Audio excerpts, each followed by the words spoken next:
Hey, yo, Wiz.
Hey, yo, Wiz.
Hey, yo, Wiz.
Hey, yo, Wiz.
Hey, yo, Wiz.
Hey, yo, Wiz.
Hey, yo, Wiz.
Hey, yo, Wiz.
Hey, yo, Wiz.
Hey, yo, Wiz.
Hey, yo, Wiz.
Good morning, everybody. I'm assuming you guys can hear me. Yep, we're all good.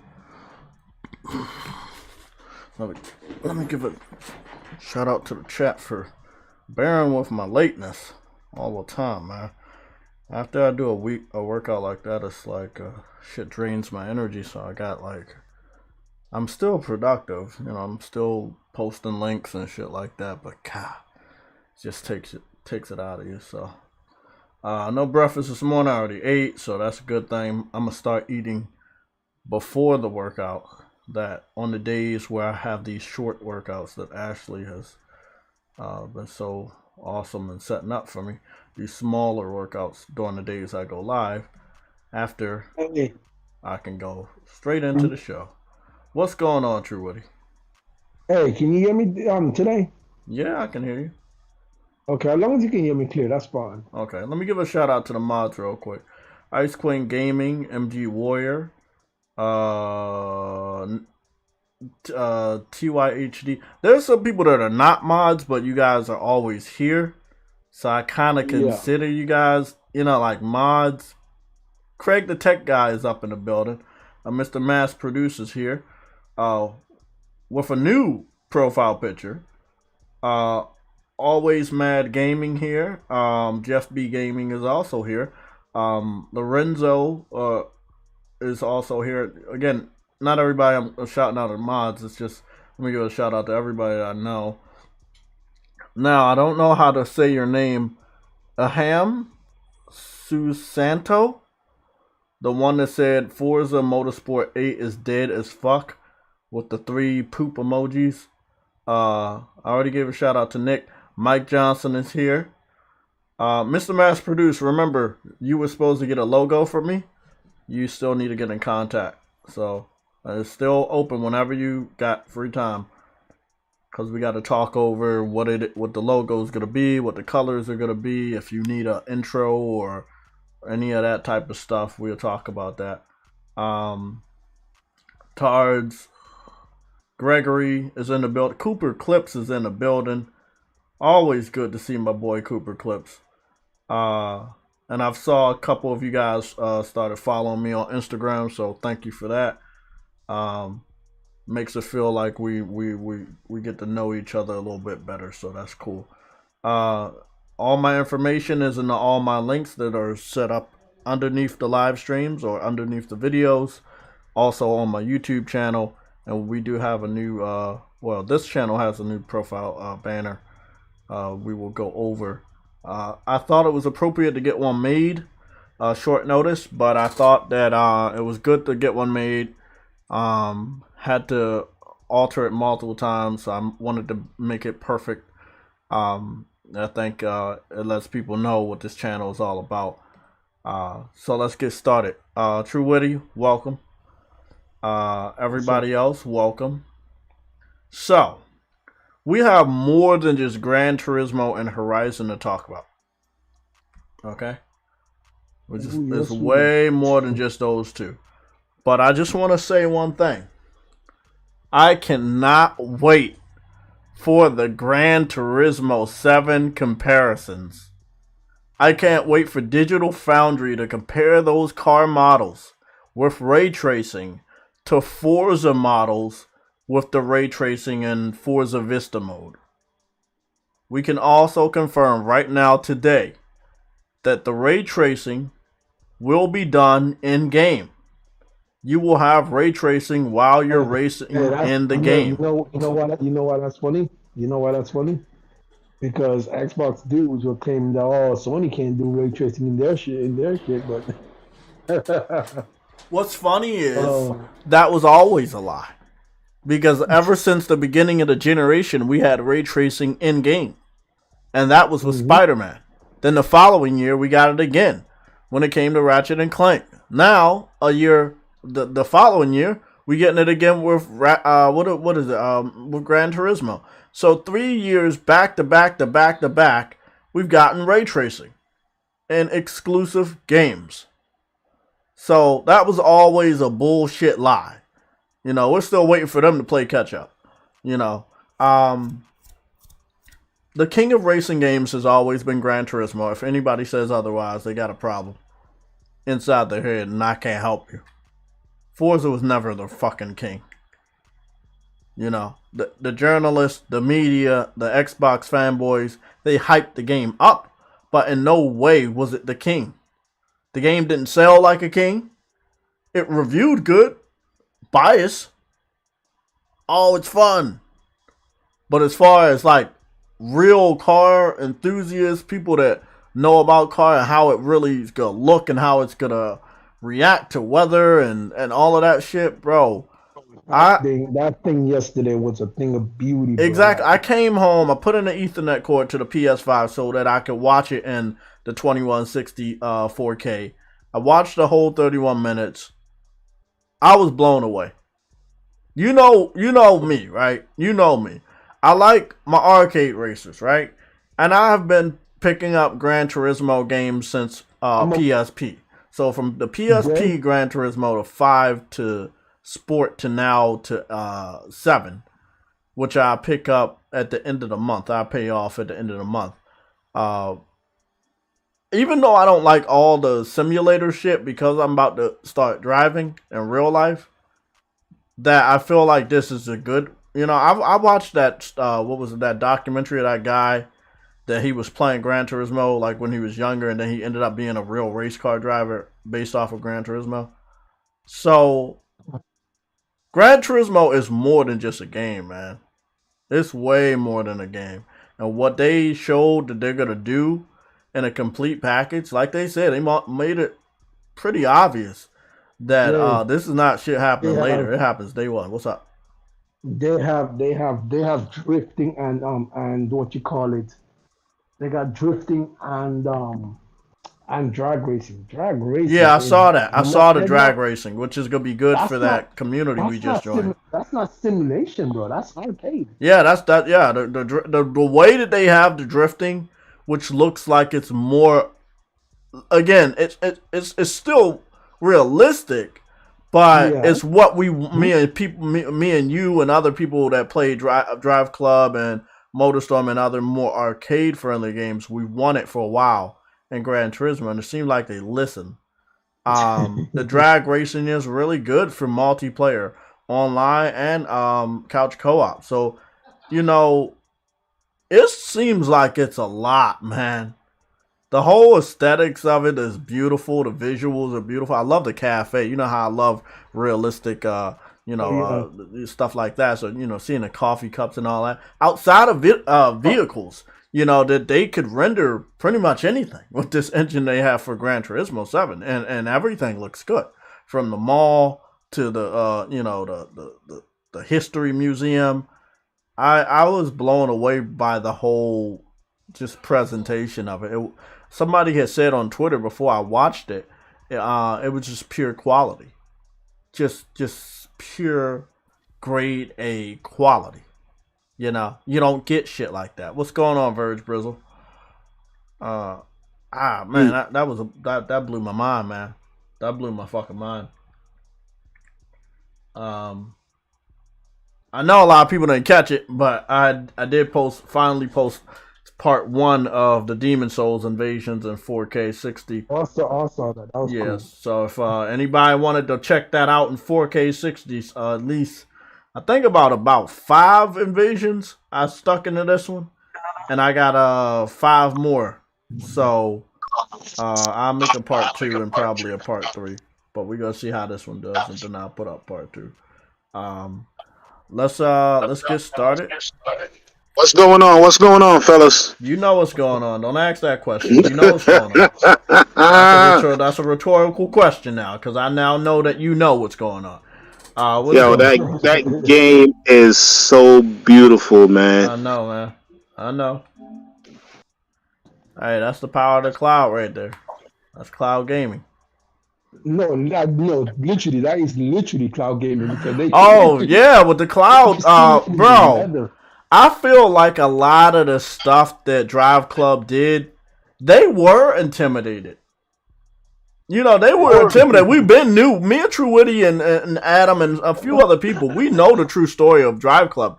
And you know, 400 cars? Yo. yeah, I know, man. I feel like they learned a lot from Drive Club, and it made Gran Turismo so much better. Like, I remember we talk about this all the time. If it wasn't for Sunset, we wouldn't have Spider-Man. You know, like if it, eventually, if it wasn't for Destruction All Stars, we won't have like another Motorstorm or Twisted Metal. It's the talent that they can show off in these games, which might not be so successful, right? But the talent right there, that can go somewhere else and make another project much better. And for Sony to have that type of vision every fucking time to, okay, yeah, this is not that good, but we're gonna still pick you up. They need to use that weather in all of their games. Yeah, but they won't. Sadly, they should. Man, I'm one of those gamers that always been on that realistic front. Like, hey, why can't I go into all the buildings? Why the graphics don't look like this? Why the food doesn't? You know what I'm saying? I've always asked those questions when it comes to realism in games, and I agree 100%. Every game developer, not Sony's, every game developer in the industry right now needs to work on more realistic tendencies when it comes to their video games. They need to. You mastered 4K, you mastered 1080p, you mastering 60 frames as we speak. You're getting good at ray tracing. Okay. What about the weather? What about the sun? What about going into more buildings? What about this? What about that? Like, I know a lot of people hate Fortnite, but you gotta appreciate that every building you see you can go into. You gotta appreciate that they have a gas car mechanic where your vehicle will run out of gas and you might have to go to a gas station. These are realistic things in a more cartoony game, but you expect to have these type of things when it comes to more realistic. That's why I was in love with Days Gone when the motorcycle can run out of gas. Oh yeah, that was dope. And you had to go get the gas can. Oh yeah, that was dope. You have to walk around. And you gotta walk to go get gas and come back. Weather effects, day and night cycles are very simple. A lot of developers have been doing that for multiple generations. So we're now we're so far now in this generation where it should be second nature. Kind of like making your game 1080p. It should be a no-brainer for developers to have day and night cycle and weather effects. I think based on your area in Horizon, you're going to have different weather effects. The swimming is a new thing that you don't see a lot of deep water swimming. We see on surface swimming in a lot of games, but not underwater swimming. So it's good that they have that. The exploration video that I saw they call it challenges, but I was looking at it as far as exploration. Going to these different areas and different things to do. So I wanted to go take a look at that with you guys. We won't have the audio, but we'll have the visual. We really do have to talk, DJ, about Digital Foundry doing the right thing. So before we show off Horizon, let me get this one off and then go back to waiting. You know what? Digital Foundry, the problem is now, you know what I mean? They don't have a choice. You know what I mean? These games are beautiful. One guy was on our side yesterday. One of the people from Digital Foundry was on our side. An Xbox fan talked about the asphalt in Gran Turismo 7 being bad. And he told the Xbox fan, one of the guys from Digital Foundry, you know the one with the little soul patch and the glasses? Yeah. Okay. So he talked to the Xbox fan. He was like, well, Gran Turismo Sport had better asphalt than Forza Motorsport 7. And listen, this is my favorite part of this video. We're going to knock it out because I don't want to wait. The comparison that they did was Forza Motorsport 7 versus Gran Turismo Sport. How do people forget about that amazing comparison? What? Oh boy, short memory. They need to stop, bro. That's all I'm gonna say. They need to stop. They need to stop having a short memory. It's capping all the way. It's capping all the way. That's all it is. They need to cap, so they'll do whatever it takes. I hear I something agree. yesterday, and I hear agree. something yesterday that the game looked like the old Gran Turismo, and I said, "What games are we really looking at?" What Well, do they mean by the old? They got some good stuff from the old Gran Turismo, like washing yeah, your car and they're not talking oil about, they're change. not talking about graphics. Yeah, they're not talking about Oh, they're graphics. talking about bringing back old features, which is a good thing because the stuff. No, they was talking about graphics. Who? There was who? Your boy Marlon gaming. Oh, Harley. let me give you guys an official statement because I know people love this type of stuff, right? So I'm gonna give you an official statement. Marlon Gaming is a fucking clown. Okay, I agree. he's going to say stuff that riles you up in an attempt to get more people to go to his video because he said so much stupid shit. Okay, please, if you can help yourself, don't fall into the trap. This guy knows good and well. Man, he got me wild up yesterday, boy. I saw people in the chat talking about Marlon, and I was like, are they talking about Marlon Gaming? And this guy, bro, he's a clown, bro. He's a clown. He's 100%. He's a clown. I mean, look, people not gonna go to his channel for the facts. People are going to his channel for entertainment value. So it's different. So he has to keep this facade of he doesn't know shit or he's gonna trash on the more popular topic of the day. And it seems like he did that. I don't subscribe to him. I don't know what he does. Unless somebody I got banned, so I don't even watch this no more. Well, unless somebody out like that subscribed to me brings that information here, I won't know that he exists, and that's a good thing because some of these motherfuckers I just don't care about. Yeah, bro, Marlon is a clown, bro. He's a view whore. I don't watch him. I don't know who he You is. can tell him I said that shit. The reason how I know, I was watching Jabari stream yesterday. And it was like somebody mentioned it, and I was like, you know what? Let me use my other phone and go over there. And I was like, nah, I'm done. I'm about to go look up Marlon Gaming, bro. I'm out to see. All I care about is when he started on YouTube, and if the date is what I think it is, then he's gonna be like, there ain't no gameplay. So I said, what you talking about? The replay value. Gran Turismo was based on replay. Yeah. They show you the replay of the matches. What you mean? That's still part of the gameplay. Let me help you out. He's a dumbass, right? He says things that will piss you off, but he knows common sense. He's an actor. So it's like anybody that knows Gran Turismo, all of what they show you is even when they show you the replay and the music, that's all gameplay, you know. They're just showing you the replay. Okay, so that's it. Show me what Gran Turismo that didn't look beautiful. Show me one of them. So tell me one of them. Look, don't worry about it. We'll talk later about that. I give you an answer because again, it's rhetorical. I know the facts. He knows the facts, but he needs somebody to view his channel, so he's gonna go against the facts. Because what's more popular, telling you the truth or telling you a lie? Well, yeah, that's true. Yo, then when somebody call him out on it, like he'll play the victim. Yeah. So I just looked up his birthstone. His birthstone is June 24th, 2014. Does anybody know when that is?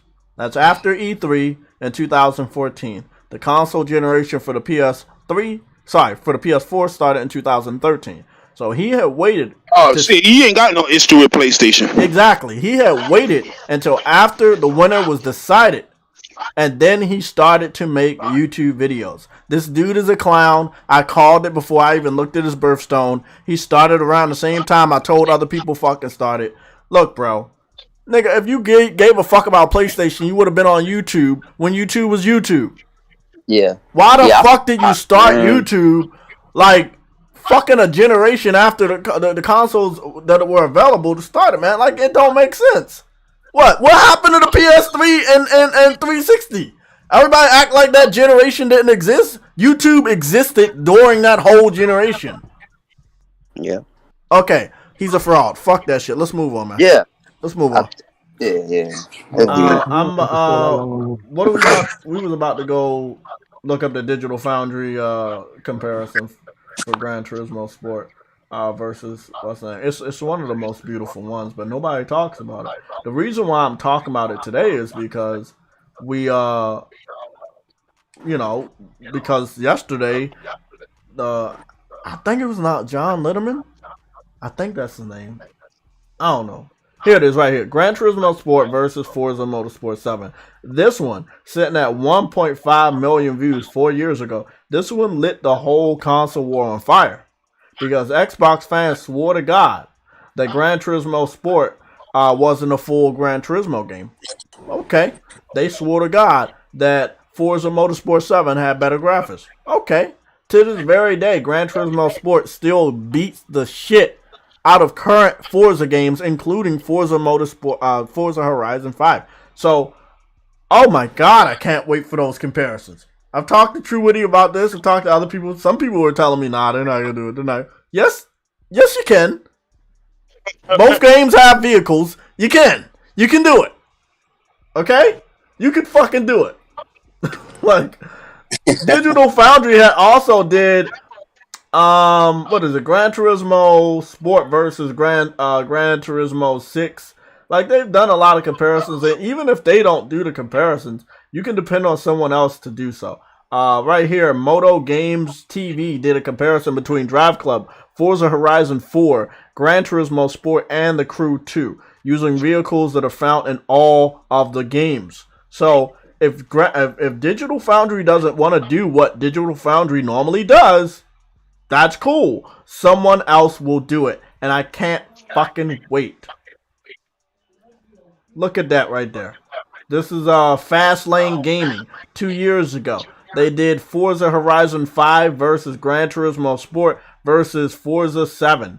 I'm letting you guys know these comparisons will be made. And Xbox fans, if you want to pretend that you didn't see what everybody else saw yesterday, that's perfectly alright. You're not going to be able to stray away from all of this. It's going to be posted that Forza Horizon 5 is dog shit. It was never the fucking king. I don't know why y'all was hyping that shit up. Some biased-ass journalists give that shit a 90 on Metacritic and you think it's the best fucking racing game and you're still not playing it. If I go over to Twitch right now, I can see the viewers are probably fucking low as shit. Stop that shit, man. Stop it. Forza looks cartoony compared to Gran Turismo 7. Yeah, not very realistic at all. Forza is a cartoony game. Like, come on, it's always been a cartoony game. The thing is, he was trying to make it be better than what it is. It's just an arcade racing game. That's it. There is no ifs and buts about it. It's an arcade racing game. It is nothing special about it. Even their Forza Motorsport is meant to be simulation, but it's not simulation. So it's so funny, right? I hadn't played a racing game in about 10 years, but I'm hyped for this game, bro. Like yesterday solidified it. Motorsport is not even close to what. Yesterday solidified that, man. That is a day one for me, bro. That fucking. It is. It is. The amount of that's a day now. The game offers, bro. The music, everything. Yo, that game was fucking immaculate, bro. Like everything about it, even down to the sound effects, bro. Like everything. I was just. You know what I didn't. Man. You know what I didn't like. The only thing I didn't like about this comparison is that when they did it, they had different car models of the same model, right? So there was different models of the same exact car. So this car model that they were using for Forza Motorsport 7 would make Gran Turismo Sport not look so good because on the dials they were silver. But then on Gran Turismo, they might have been using an older car where on the dials they were just plastic. But like he said, the dials were round like they're supposed to be. On Forza, you zooming in, you start to see these octagon, like they're not round. You know what the dials are. You know they're supposed to be completely round. it was just stuff like this and the accuracy when they continued to go on with the comparison. It just continued to look worse and worse for Forza. It's Yeah, like you got I guarantee, right here. I guarantee you, from all those cars that you've seen on Gran Turismo 7 look the same in real life. Hold on 1 second. Let me get the super chat and then we go touch on that. Well, I already know, man, because their method is much more much better than what Forza does. You know, I'm not saying that they're not you know, they're not putting their all in it. They're just not on that level. You could put your all into Forza and still not be better than Gran Turismo. That doesn't mean you did a lazy job. It just means you're not on that level. Social joins with the $10 super chat. Our Gran Turismo League is going to be lit this weekend. The shit talking has started. Our league is amped. Racing is going to be epic. OT or Ati has declared war against you and Witty. Well, I can't drive for shit. So, you know, I will be in last place if I can't get these turns down packed. What he said about me? He says Adi has declared war against myself and you in Gran Turismo Sports League. So. I want N. Okay, well, get in contact with Social Joins. I believe he's a part of. Yeah, he's a part of our Discord. So Social Joins, post something and tag DJ D Mix. And so you can bring him to your Discord, and then you can teach him how to get into the shit. But we was all on it, bro. It was a lot of fun, bro. I ain't gonna lie. Like, you know, I don't play GT a lot online, cause I don't know a lot of people that's on there, or we're on different schedules because we're all adults and shit. And I love the game. I love the customizations. You know, having the different skins. The racing is good. But the stuff that I was taught about the tire treads and all that stuff, the dude had walked us through it. It just made it even more enjoyable. It made it even more fun. And then having other gamers there, it was a real treat. So I'll definitely be on there this weekend with you guys. But I might be on some other games too. So I got to go see what that is. I want at least two or three people to hop on. I'm in. I know I had the game in my freaking back of my mind, and I just completely forgot. Gran Turismo, Destruction All Stars. Yeah, Splitgate. What are you talking about? Splitgate? Splitgate. Yeah. When? This weekend. We'll see. We'll see.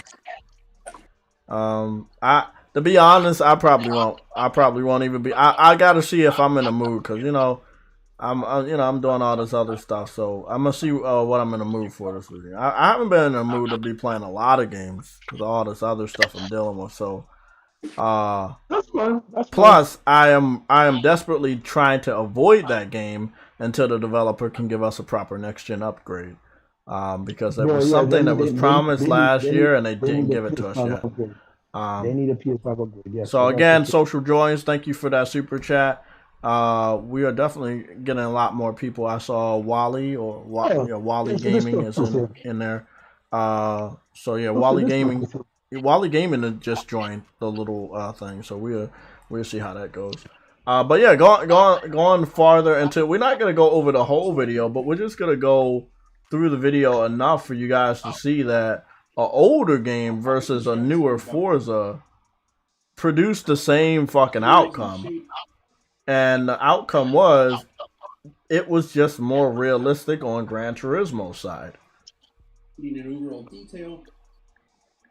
It was more realistic. Now, there was a comparison they had done before, and it wasn't so good, but I don't know if I could find it. It was Drive Club versus something else on Forza's side, and Gran Turismo had won. But not a lot of people talk about it. Gran Turismo is a very beautiful racing game. The reflections, I'm just look. It's like Gran Turismo was the better game, but people kept saying Forza was the better game, but it obviously wasn't. You know, it was just really, really awesome how Xbox fans didn't know dog shit about anything. Like, they just didn't know nothing. Yeah. Plus, people automatically are gonna like assume they're gonna automatically associate more fun with a game that's easier to pick up and play. Mm-hmm. So, I mean, that's just kind of by nature, I guess. The thing I also like is they always have the license plate, even if it doesn't have real letters and numbers. It will have a license plate of the car manufacturer, and it's just an additional detail there. It's just the little small things that you will see on the vehicle that are going to be different from Forza, but are realistic to how the vehicle looks and how the shape is. Again, same track, as you can see, same vehicle, but Gran Turismo edges out. Why? Gran Turismo, and this is a funny thing right here, Gran Turismo is a older game at this point in time. Gran Turismo Sport versus Forza Motorsport 7. And even with the Forza Horizon games, Gran Turismo Sport still holds up with more attention to detail on the vehicles. Which, again, at the end of the day, that's what these racing games are all about. How good the vehicles look and how good they respond to the road. So, it was just more realistic. Obviously, it's the real driving simulator. That's what it says underneath. The real driving simulator. You're not going to beat Gran Turismo. Fuck the Metacritic scores. Look at the sales. Look at the fucking legacy. Look at the quality. You know? Never was Forza ever the king. Only in the hearts and minds of the Xbox fan base. Outside that, in the real world, nah, bro. Never. When it comes to what you call it, when it comes to simulation racing, no. That new commercial for Sifu is good, yo. I'm about to look at the live action one, right? And then, but before I do that, let's go take 3 looks. Yes, 3 looks at the 2-minute trailer for Horizon, because if you watch this in the top-notch 4K, which that's the 2160p, oh my goodness, is that motherfucker like water. There's so much to do in that game. I won't be touching any other game for a while until Gran Turismo comes out. And even when Gran Turismo comes out, I still probably won't be done playing Horizon. So that's why I have not pre-ordered Gran Turismo, but I will. I'm going to be picking it up at the end of this month. Okay? So just know that I'm picking it up, but I have not pre-ordered it yet. I'll be picking it up at the end of this month. I got other stuff I still got to do, adult stuff. So let's go take a look at Horizon. Rated T for T. Yo, I don't even want to know how long it's gonna take me to finish Horizon. I got Horizon taking me about a good total of probably 4 weeks. It's probably gonna take me like 4 months to finish that game, bro. Like, shit. I mean, on my new schedule, I don't know how long, but I think the first one in total would have been like 4 weeks, almost a month. But on my new schedule, the shit I'm doing and everything, I don't know. Sucks. Yeah, my old schedule, I probably could have finished it in like a month or 2. I but know. Not now.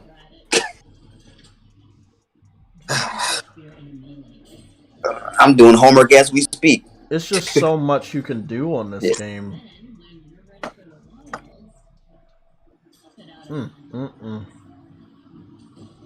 Yeah, that was a good trailer. The one today, yeah. Yeah, the Horizon, that was good. A beautiful thing to wake up to. I knew that they weren't done covering the game. The game is way too big. I knew they weren't done covering it. The only thing I could think about while watching this was the amount of Easter eggs that we are finding. Remember, Ghost of Tsushima had Easter eggs to the point that you could have armor from other PlayStation games that you could wear. And I'm just wondering what the Easter eggs are going to look like. Also, like I said, there are more ruins in this game of the old world, which is something I wanted to see more of, and original Horizon Zero Dawn. So I'm really happy that you get to see structures and monuments of the old civilization of Earth. We might just watch this 2 times. Goodness, man, it's so fucking beautiful. And we saw more armors in that trailer. Oh yeah, a lot more armors. Like, dang, bro. PlayStation. When the review score supposed to come up for this game? The week of the Monday of the same week that the game comes out. So the week that the game comes out, on that Monday, the game comes out that Friday. So the Monday, so that will be the 14th. That will be Valentine's Day. Yep. Yeah, that'll be Valentine's Day. I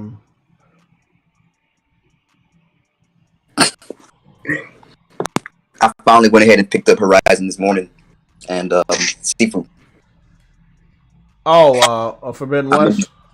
Yep, I'm in there now. I don't know if I want to watch the Sifu live action trailer because this looked like something I just want, like a TV show. So I don't know if I want to watch that. But I will say one thing, bro. This is something y'all need to understand. I tell y'all the pattern. Sony doesn't do live action for something they don't own. Yo, that's a good point. I want y'all to remember that. Sony does not do live action for something they don't own. Yeah, that's a good point. That's what I'm saying. If they're known that they want to do a Destiny thing, Jay, they do own it. They just don't want to say they own it because... But do you remember, back in the day, they did help produce the live action Destiny trailer. Mm-hmm. And Sony had produced a lot of live action shit. Yeah. Spider-Man was one of them. And they ended up acquiring Insomniac. So I feel that the studio is so small. We got a lot of stuff to talk about, guys. We still got 2 hours to process all the other news. And one of the tidbits that came out today, I'm going to go to the red alerts and see if I think Briggs and Frostbite had woke me up to this before my workout. And it was right here. Sony revealed it has spent 850 billion yen. That's equal to $7.4 billion in the United States currency. And its allocated budget, right? Leaving about 10 billion left for further acquisitions. So it has 10 billion United States dollars left for acquisitions. However, if they buy something in Japan, you see what I'm saying? And that thing, it has the value in Japan. What's the value in Japan? They got enough to buy it. Now, I want y'all to remember, in Japan's money, they spent 850 billion yen.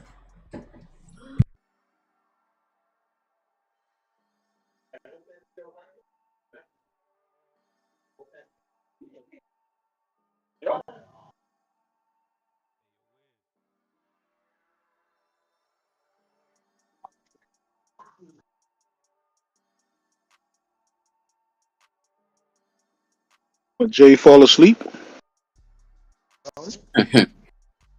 I thought it was me. I thought my location just... No, it's Jay.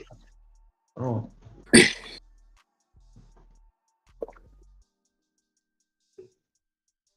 I swear that was me because I swear my volume just cut out because I was in the air I was in. But damn, Jay just went silent. Sorry, I had to step out and talk to Phil Spencer. Phil got Jay. I said Phil got Jay. Yeah, he got me, man. He sent me those Game Pass cards. But yeah, bro. So let's go over this again. They've already spent 850 billion yen. In the United States currency, that's 7.4 billion. What they're talking about is nobody knows what the other fucking money went to. If we're not mistaken, they only spent 3.6 billion on Bungie. So the other 4 billion went to where?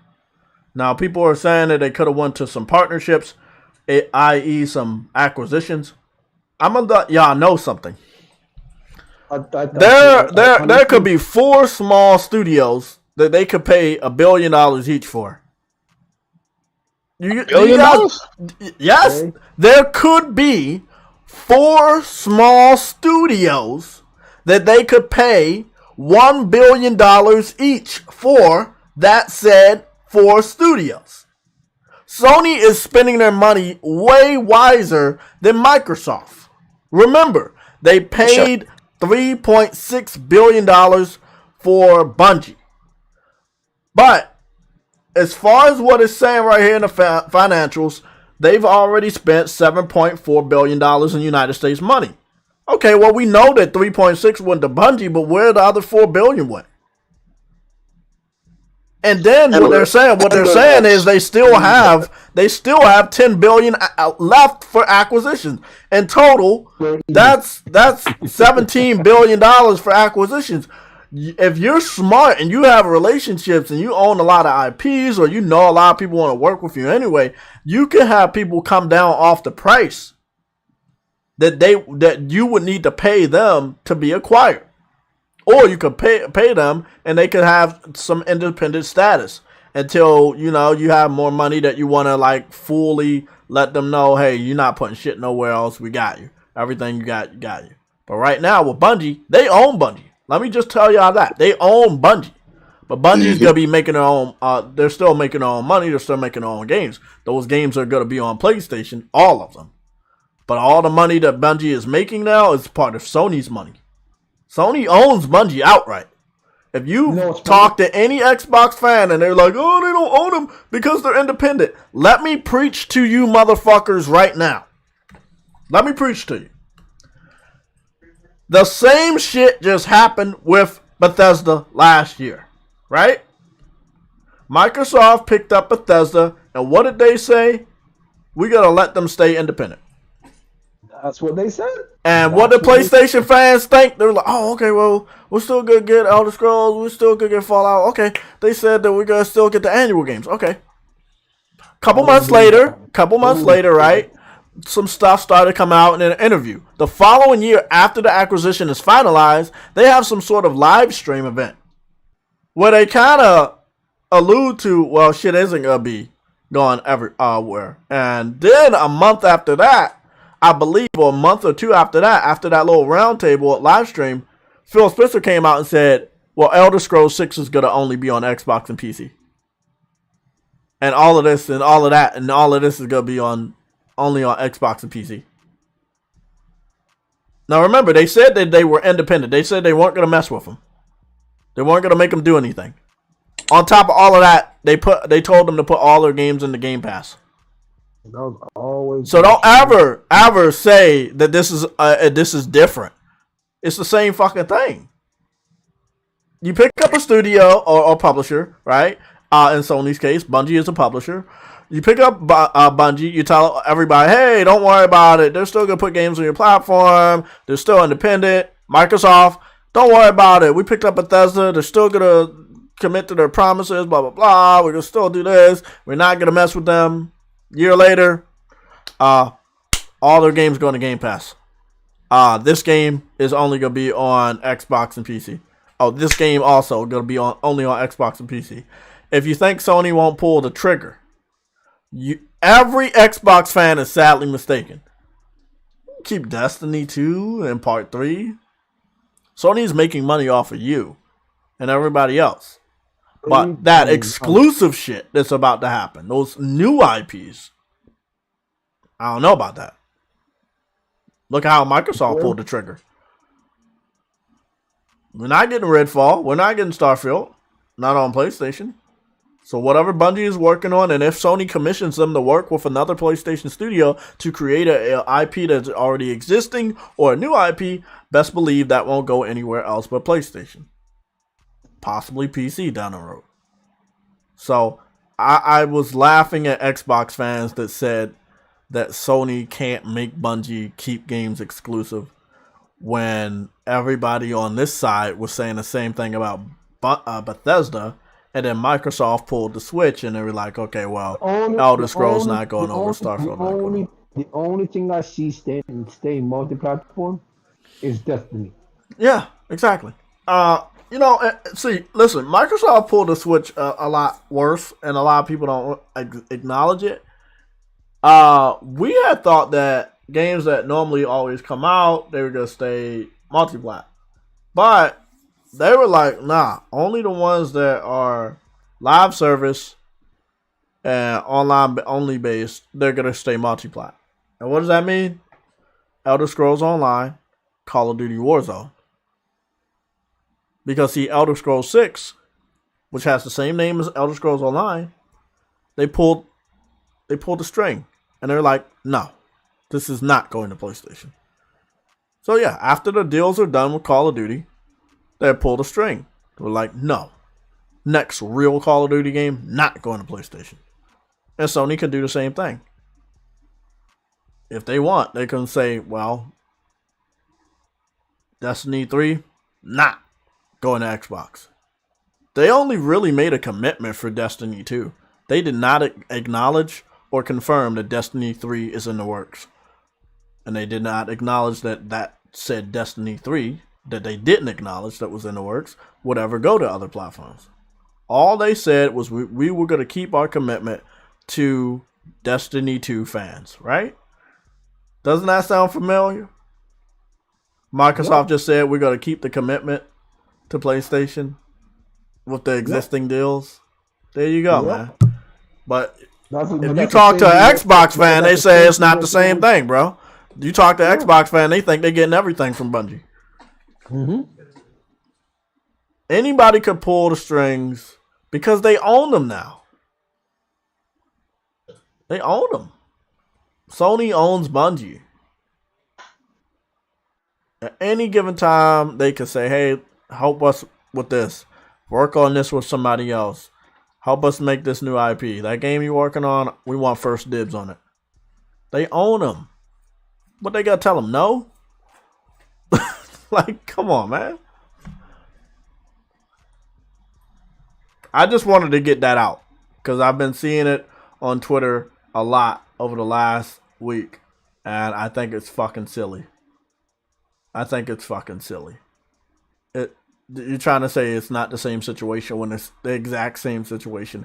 In many cases, the wording was exactly the same. When they came out and reconfirmed that nothing's bad's going to happen with Destiny 2. It's going to stay multi-platform. It's going to still have crossplay. It's still, the Witch games. No. Destiny 2, Jay. I'm just being real right now. Destiny 2 is still going to remain multi-platform. Nothing exactly change about it. It's just like they said about Warzone, Call of Duty Warzone. Same messaging, the same wording, bro. Go look at the wording. It's the same thing. What do both of those games have in common, Truity? They're both live service games. Yeah, they're live service games. They print money every fucking week, every month. So they're not going to take them off of the respective consoles that will probably give them a lot of money. Now, yes, I understand. You could take Destiny 2 off of Xbox and nothing happened because they don't buy games.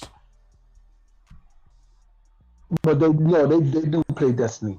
They do, but they don't, like we talk about, they don't play it as much as us. They don't buy it as much as us. But they love Bungie. They have a soft spot for Bungie. So this shit, when they talk about printing money and getting income from Xbox fans, it's going to be funny because no matter if Bungie's with PlayStation, they have a soft spot for Bungie, and they know Bungie makes great shooters. You know what's funny though? When Sony puts out their information, they have to put out how many Xbox people are playing the game, and Sony will do that. Mm-hmm. And that's what's so funny. They go out there because it's not going to ever go back into Game Pass. That's what people need to realize. Oh, definitely. Yeah. If anything, that new Witch DLC by the end of this year or next year will go into PlayStation Plus. Yeah. But it will never go back into Game Pass. Nope. So they need to get that one right there straight. they, I saw people on podcasts saying that, oh, Sony bought Bungie for no reason because it's still everything they make in the future is coming to Xbox. Everything they make now is still coming to Xbox, and there's no exclusivity and all of that stuff. I'm like, okay, y'all seem to forget what y'all company did not even a year ago. Like y'all seem to forget those same worries what they pulled. Like Microsoft did the exact same thing, and y'all forget that already. Like y'all seem to think that Sony can do the same deal. Boy, I swear.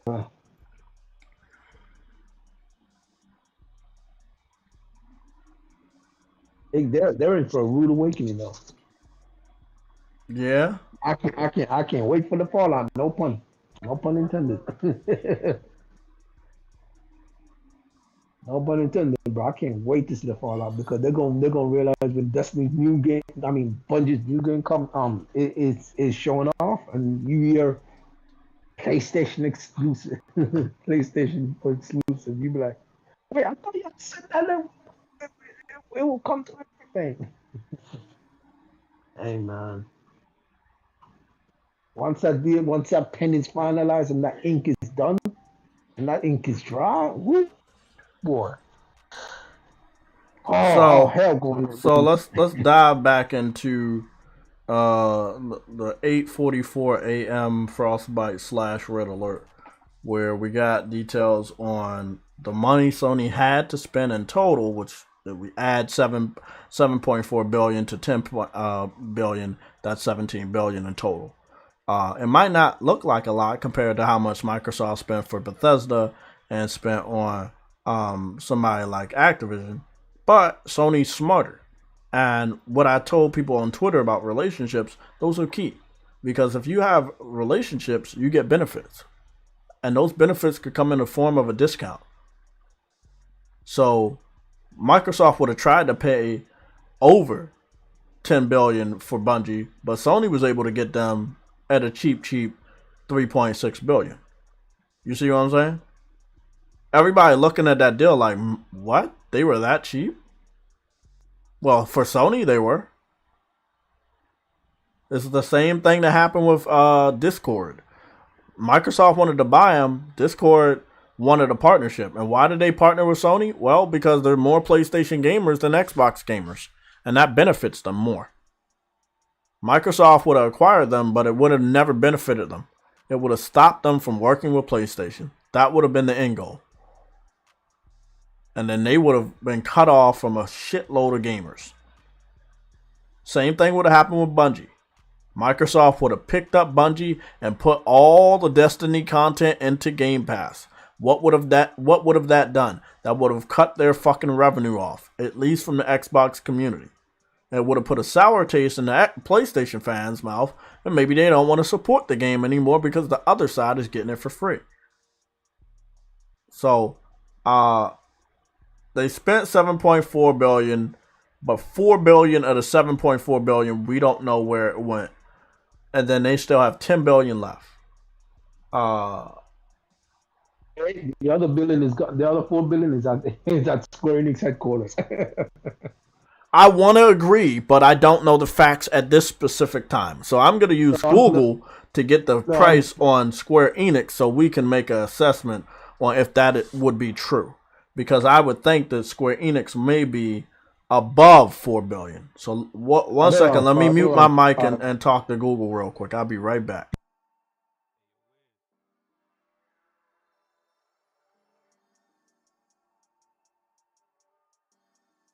Okay, let's go see what we got.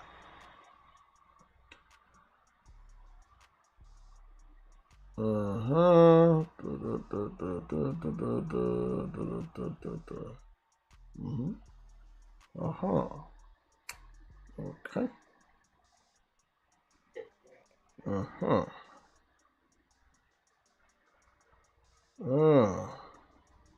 Okay. We let's talk about this. This may be a red alert. You guys might not care, but we should talk about it. So, Sony spends $7.4 billion. It's equal to $850 billion in Japan money. Square Enix is only worth $695 billion in Japan money. Let me repeat that again. Sony already spent $850 billion in Japan money. Square Enix is only worth $695 in Japan money. You mean yen? Just say yen. Yeah, I'm saying I'm trying to make it lame for the people that don't know what yen means, right? Okay. So, if Sony was to spend the other 10 on Square, or they already have spent portion of $7 billion on Square, then they probably own Square, like True what he said. If we're looking at that other $4 billion or $4+ billion, because let me get this number. So 7.4 take away 3.6. Less than $4 billion. Yeah, $4 billion. Yeah, I think it's less than $4 billion. Okay, so this is what we're looking at, right? They spent 3.6 for Bungie, right? So they would have 3.8 left, right?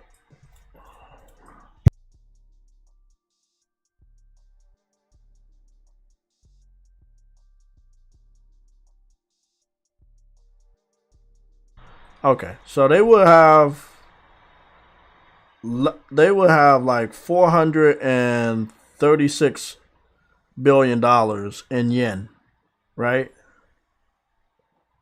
To mess with. Or more than that. Bro, what? All I'm gonna say, bro, they got enough to buy Square in Japan. Because Square Enix is a complete Japan company. Sony has enough to buy Square in Japan. We're not. They can buy them out in Japan. Yeah, they can buy them out. They can buy them out anytime. I mean, if you guys wanted to know the real answer that most people are not talking about, look at the yen. Don't look at the American dollar, because when the transaction goes forward with Sony and Square, you're gonna have to look at yen because the transaction is gonna take solely place in Japan, and Sony has a shitload of money in Japan. So let's say they split $10 billion in half, right? Let's say they split $10 billion in half, and half of that $10 billion goes to buying Square. Well, the other fucking $5 billion still can be split 2, 3, 4 ways, maybe shit, even 5 ways to buy other studios. All I'm saying is Sony could walk away with a tops of 7 or 8 studios by the end of the year with only $7 billion, because they're smart shoppers. You ever been in the store with your mom and she like when you were younger and she would always like collect the coupons and shit? Like, she was a smart shopper. Sony is a smart shopper, and it's gonna pay off more for them than it's gonna pay off for Microsoft, because the talent that they're gonna get with the acquisitions are much better than what Microsoft's doing. Microsoft is getting washed up motherfuckers, and not everybody just stay on board. Let's be honest. You might have paid all that money, and some people might feel like they need to stay on board or their job is secure, but if they feel like going forward that all their shit's going to Game Pass and there's no real vision for Microsoft except for just to make money off of old shit, then some people might not want to stay with that company of Activision or Bethesda. And you know where they will go? Where else can they go? Where else can they go to really show off what they're made of? PlayStation. Man. Oh, wow. So they basically got Square. They got Square money. They got Square money this year. They got Square money this year, and then they have even more. So who knows who else they're gonna pick up? Clap Hands, are they a Japanese developer or a United States developer? I'm pretty sure they could pick them up for a couple $100 million, something like that, maybe less. Did we get the? I'm wondering if we started to get any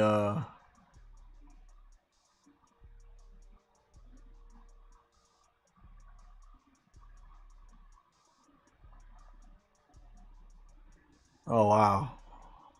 Okay. Scratch that. This is the red alert. It seems like Sony didn't spend 3.6 billion for Bungie. They only spent 2.4 for Bungie. But 1.2 is a part of Sony's long-term incentive program that will reward employees who stay at PlayStation. So that 1.2 comes later, but it is not there now. What they paid up front for Bungie was 2.4. Now remember, they have a total of 17 billion to work with this year for acquisitions. Bro, they got Square Enix. And then we just go down the fucking laundry list of who else they got. Let's talk to the chat, because I'm pretty sure you guys are brainstorming. So, okay, they got Bungie, they got Square. Or let's just say they got Square money. Right? Now, who else can they pick up that has American games that people know, but you could pick them up for a good price in Japan? You got Capcom, you got Sega. Now, Sony is the person that killed Sega by having the PS2 just dog stomp the Nintendo 64 and the Dreamcast, but unless Sega wants to go to Nintendo, that'll be weird. Damn, bro. Gregory said Yakuza alone is worth it. When it comes to Sega, well, shit, if you get Sega, you get Sonic. Sonic and Yakuza, and then you also get Atlas, which owns Persona. So when you get Sega, you're going to get a lot of other properties. So that'll be good. Capcom, that's a good one. Monster Hunter, Resident Evil, Devil May Cry.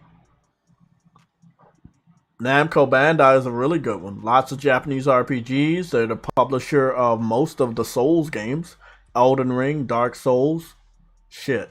And then they've done games like Scarlet Nexus. They've done Code Vein. You know, they've done Tales of Arise. They either publish or make Tales of Arise or Tales games. So if you get Namco Bandai, you're getting a lot of stuff.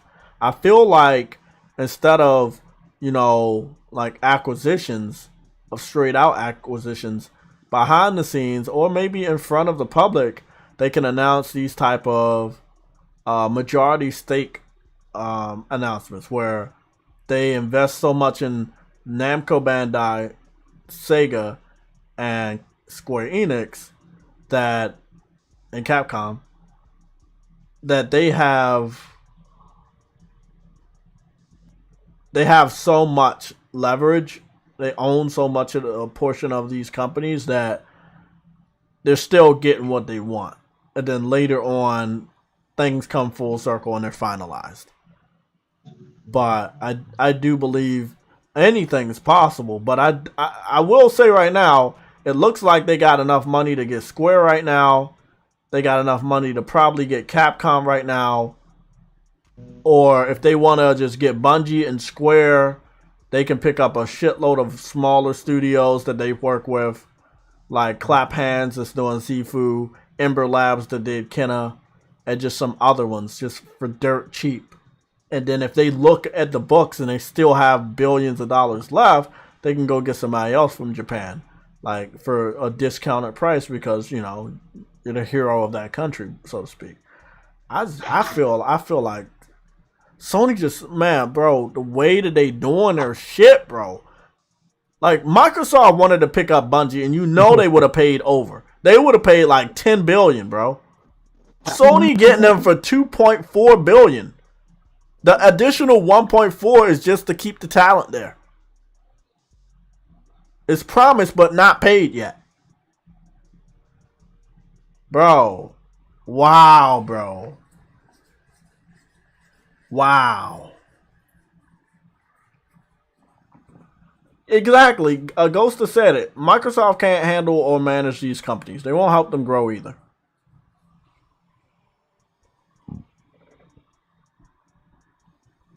You know, it's crazy, but it's true. Yeah, I mean, just at face value, Sony got the money. True, Woody. They definitely got the money for them. They got the money, bro. They got the fucking money.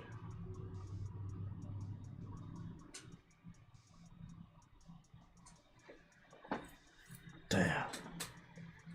They gonna get people at like discounts. So shit. Let's just say, okay, they got Bungie at a discount. They got them at $2.4 billion. What could they get fucking Square for? Like, this the shit we talking about, bro. I mean, if what I was just saying is true, Sony has already put a lot of stake in the Square. Because most of Square's games are exclusive to PlayStation. Transactions would have had to been made to keep those games locked down for 2 years. You know? All your revenue is coming from the PlayStation community when it comes to Final Fantasy 7. So Final Fantasy 7, Final Fantasy 16, Forspoken, these are your biggest games. And they're all making all their money from PlayStation. And over the last 20 years, the majority of the money that came from Kingdom Hearts was only from PlayStation. If anything, that looks like a match made in heaven. Square Enix used to put so many games on PlayStation, you would have thought that they owned them. Square Enix is a no-brainer. Everyone's been saying it. That's a no-brainer. I don't know if they want to make that public, though, because that will scare the fuck out of Microsoft. But it is a match made in heaven. Again, this is a relationship acquisition. Someone they've worked closely with. Someone they've already partnered with on their games, marketing rights, exclusivity content. This is what they were doing with Bungie. When Destiny came out, they had a big partnership. We got the alpha first. We got the beta first. We got exclusive guns. You know? We got exclusive skins. Like, something deep was going on there. Similar to Activision. They had a good relationship, but, you know, I don't think they were ever planning on buying them. Sony is slow to act. I mean, they took almost over 20 years to fucking pick up Activision. I mean, Insomniac. So Sony is slow to react, but I hope they're not slow to react anymore. They gotta be quicker. Shit, Microsoft can barely handle their own studios.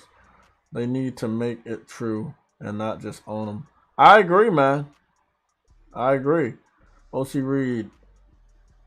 I can imagine Microsoft paying all those companies millions for AAA games going to a monthly subscription service and cost $1 to $15. Exactly, man. And I think most of the game developers don't want that as their future.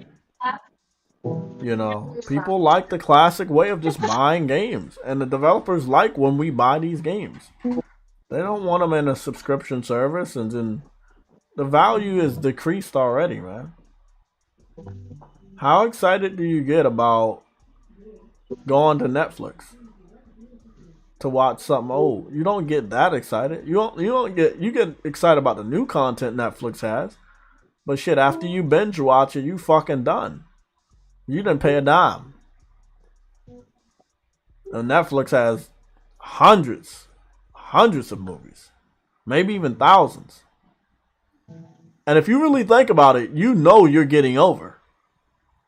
You have access to all of those TV shows. The only thing that doesn't make sense to us when it comes to Netflix is our time. We don't have enough time to appreciate everything in the service. But we are not paying for everything in the service. We're paying monthly. and it's not enough to cover the cost of everything that we get to experience. And that's how I'm looking at Game Pass. You pay $1 or $15 a month for Game Pass. You don't have enough time to appreciate everything in the service, and you know that $1 to $15 a month isn't the complete value of everything that you get in the service. I don't know how these services work. It just doesn't feel like you're making the money that you used to make the traditional way. You want to buy a movie, buy the movie. You know? Like when the Spider-Man movie comes out, do you guys understand Spider-Man's been out since what? Spider-Man's been out since December. We're now in February. Spider-Man's been in theaters for 2 straight months. Sony already confirmed that it's not going to any of the streaming services. They said it's not. Ghostbusters came out. It did not go to a streaming service. And I'm talking about Ghostbusters. Spider-Man is going to a streaming service. It's going to Netflix after it leaves theaters. We'll see. But they had... listen, hear me out. I heard about the deal, the same deal you're telling me about. I heard about that deal, right? That was supposed to be for every Sony property, right? I saw an advertisement for Ghostbusters Afterlife. And guess what it said? Blu-ray and DVD. It didn't say shit about being on Netflix. The deal was not for Spider-Man exclusively. The deal was supposed to be for all Sony properties. Including all Sony movies. Yeah, but guess what? Why isn't Ghostbusters on there? Is Ghostbusters left the theater set? Yes. Wow. I saw a commercial. It's out right now on Blu-ray and DVD. From what I heard, Sony doesn't want their shit on any services going straight forward. So why they made that? I don't know, bro. I think the deal broke through, and they looking at it like we'll make more money if people just buy it the traditional way. Once it leaves the theater, we can get them to pay $20 or $30 for the Blu-ray or the DVD, and then after that has run its course, then we put it on the streaming service. Sony is smart as shit. They're gonna get as much money as possible off of their IPs. Instead of, as soon as it leaves, we're gonna put it straight on Netflix. What the hell is the point of Netflix? Because that's after the shit has lost all value.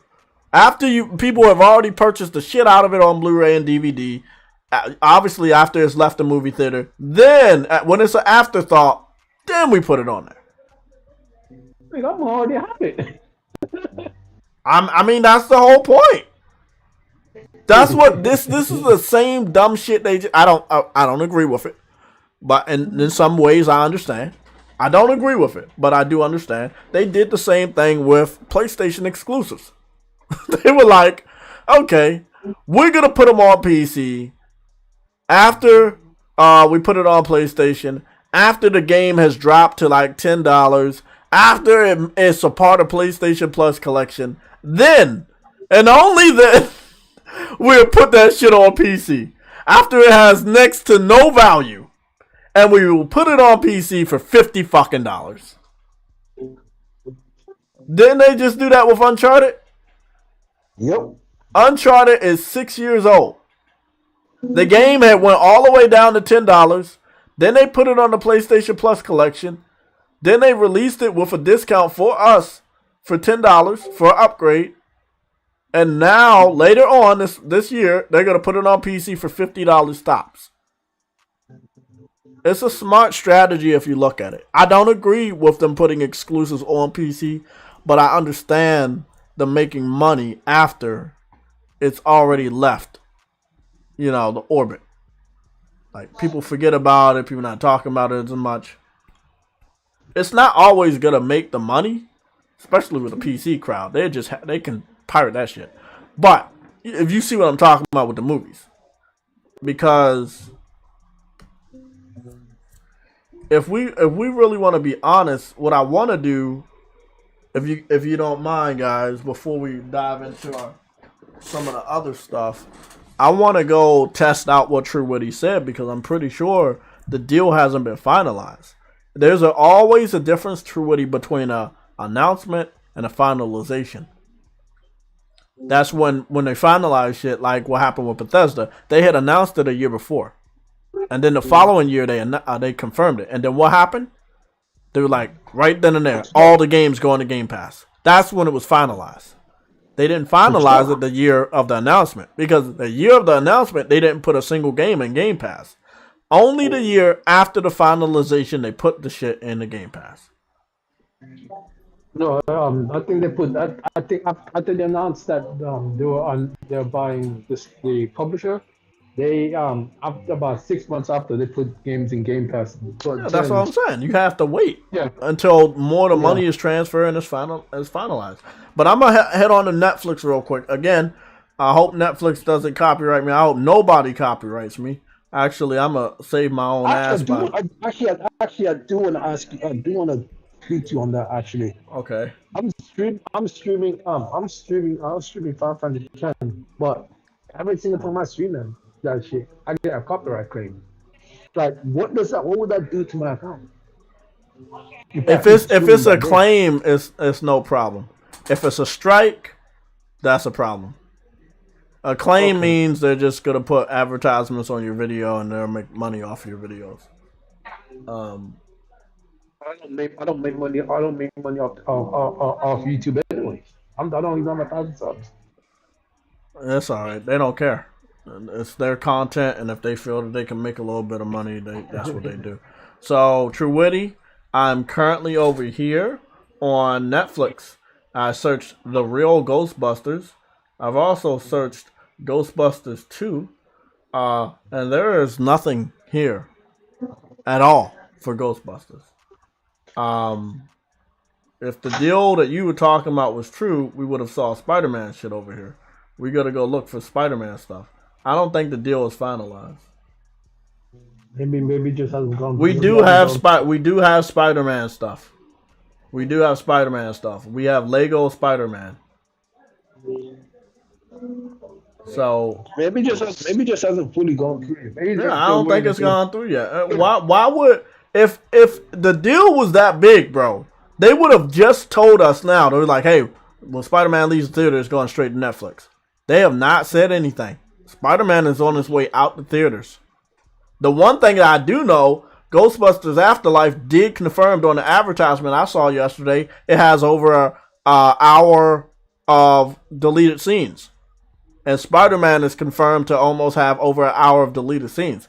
What do you want as Sony? Do you want people to pay and know that they will pay for over 100 hours of deleted scenes? Or do you want to put that straight into a streaming service where you're not going to make as much money? Well, I want people to buy it. Yes. There you go. You could still put it on Netflix, but they never. I didn't read it that they were gonna put it as soon as it leaves theater. They're gonna put it on Netflix. I didn't read that nowhere.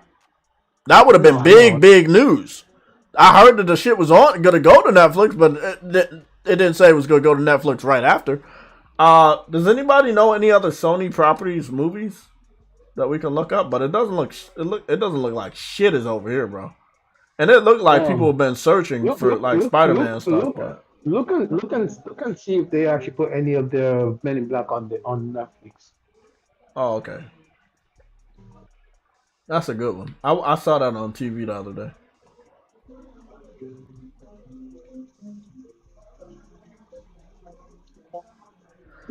Okay, I can confirm that Men in Black is not on here. We have Jumanji, we have Wild Wild West, we have Bright, Stargate, I Am Legend. Huh? Jumanji's on there? The original. There's a gray area with the original. Even though Sony made it, it was so old. It was before, Sony owned it when it was made, but it was like, it wasn't a part of the new line of Sony stuff. The new line of Sony movies they're not putting over here. You know anything else? That's my favorite movie in the world. Stardust. Man, I gotta watch that shit again. Stardust is a great fucking fantasy movie. They made a game of that. We would all fucking have that as game of the year, bro. Great fucking fantasy movie. So, anything else? Because I heard about the deal, but I didn't hear that they was going forward with it yet. Maybe it just fell through. Maybe they realized I don't think it fell through. I think it's gonna happen. I just don't think that it's going to happen as soon as the movie leaves the theater. They still want to make that money, huh? What about Jumanji? The original Jumanji is on there, but not any of the new ones. Now listen to this. 98 people watching. Damn, 99. If we go over here to Prime Video, we're gonna see something weird. When you go over to Amazon Prime Video, all of Sony's movies are available, but you have to buy them. If I was to search, and I'm hoping they're smart enough to do it, but if I was to search Sony, huh? Peter Rabbit. I can't hear you, man.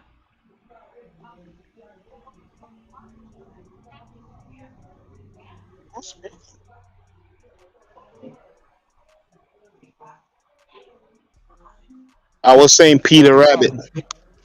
Peter Rabbit. You want me to go back to Netflix and search Peter Rabbit? Okay, I got you. Before I leave back off of Netflix, let me know any other fucking shit. Okay, Peter Rabbit. I'm pretty sure I never saw that over here, but we will search. Peter.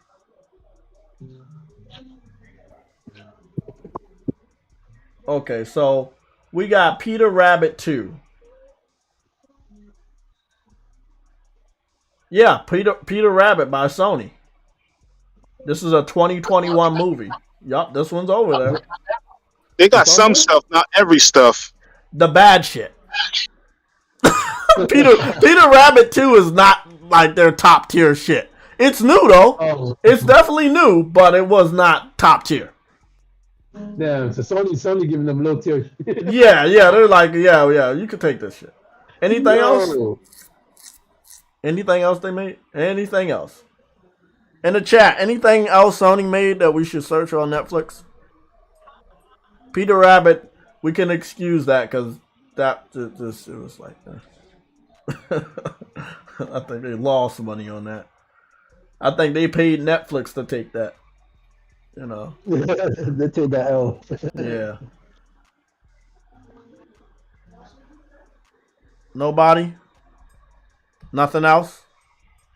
No, I can't think of anything else. Okay. Well, everything that is related to Sony is over here. We'll just start with Spider-Man, then we go to Ghostbusters. Or we'll go with Ghostbusters, then we go to Spider-Man. But the cool thing about Amazon is they have everybody's shit. And it's really up to you. Sometimes you have to buy it. Sometimes it's it's just... I'm on a buying spree, Jay. I'm buying all these. So look at this. They got Ghostbusters 3 movie collection. Ghostbusters, Ghostbusters 2, Ghostbusters Afterlife, and then the Ghostbusters that we don't talk about. But yeah, I can confirm that Ghostbusters Afterlife is currently on Amazon, but you have to pay for it. It's not a part of the free subscription.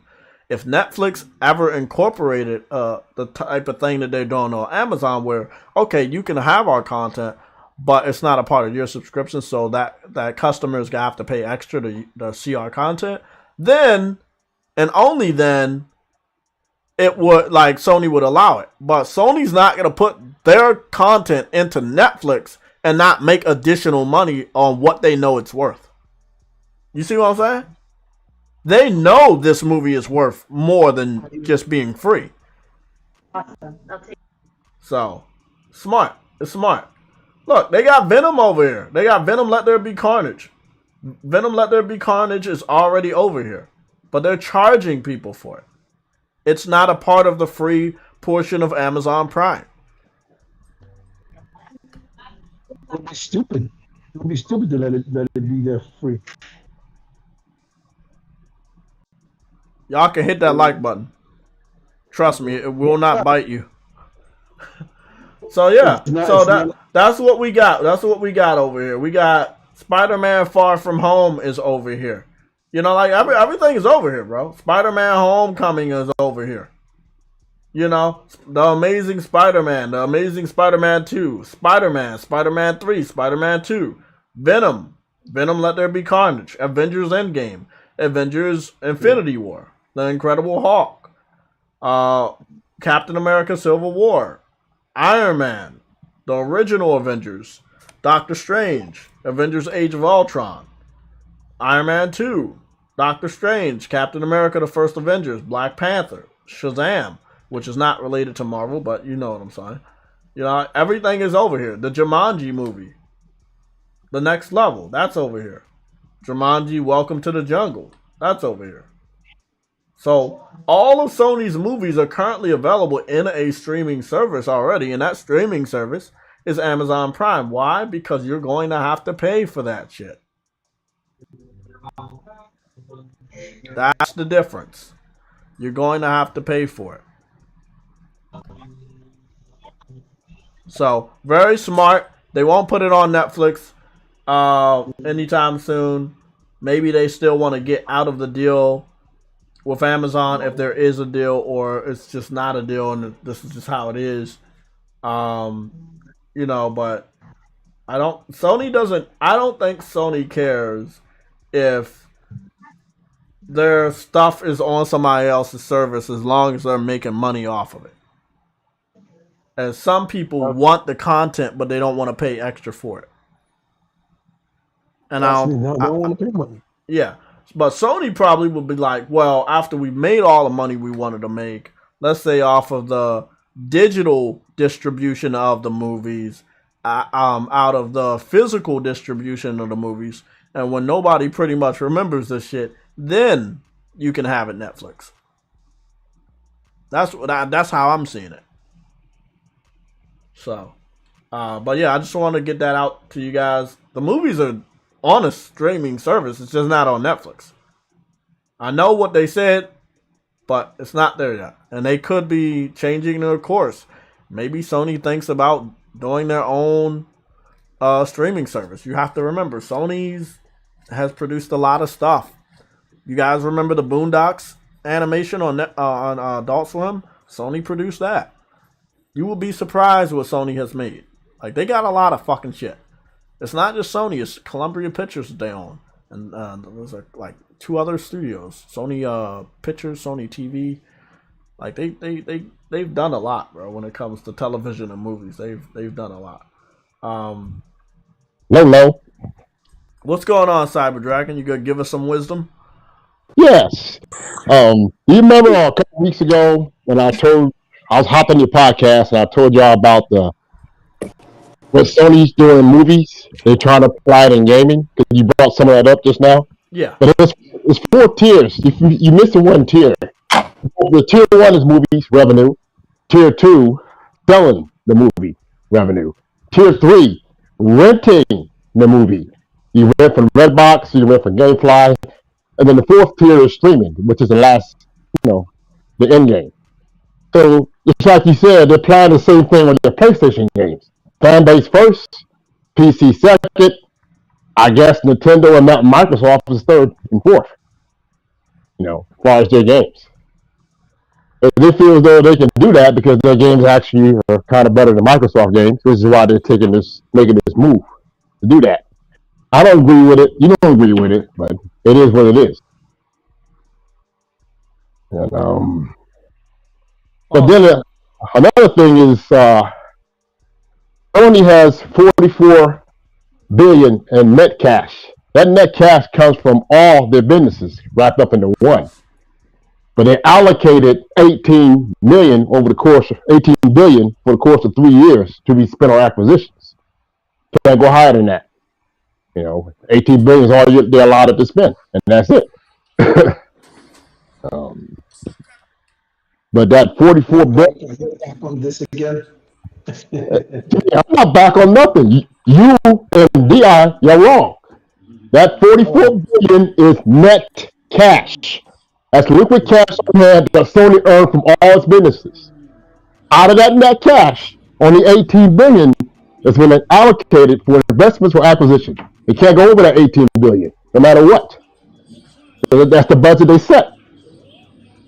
That makes that look from what we saw today from some of the financials. That makes sense. They never said anything about 44 billion. I don't know where people got that number. I never used that number because it's singing fantasy. Well, no, they make that. That's net cash for overall. No. I know that, but people were saying that they had a war chest, and the original number we heard in the war chest was roughly around 17 to 18 billion. But then people were like, "Oh, well, they still got 44." I'm like, that's not. I never heard that number. I started hearing that number this year, and that, like you saying, that's the net cash they made from all their businesses, not the amount that they're going to be spending. They still got 10 billion left, which is good. But like I said, there's 3.8 billion that we don't know. But if you really add up the money, take away that 1.4 billion that they paying over time to the people at Bungie to keep the talent.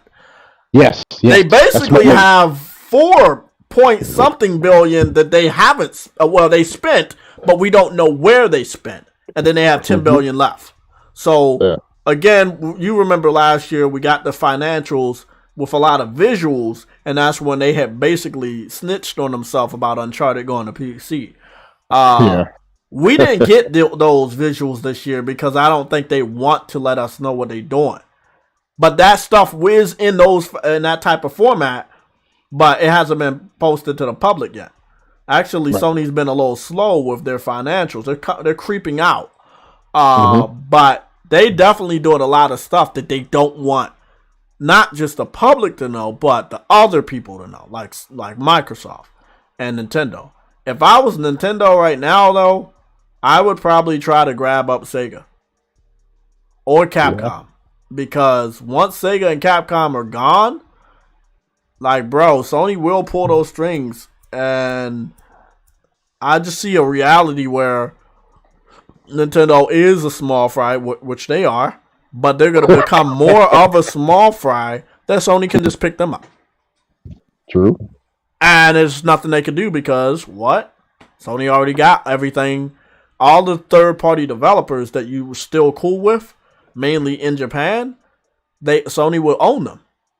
And then you will have no fucking choice. You know?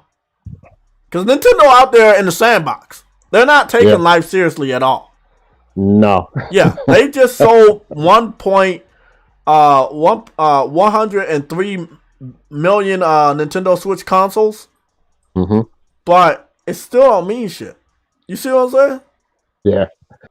So they need to get into the big boy race, and I know they're afraid of getting slapped up, but they're only going to get slapped up because they've been out of the big boy race for so long. This is a them problem, not a Sony problem, not an Xbox problem. No one told them to leave the real console war.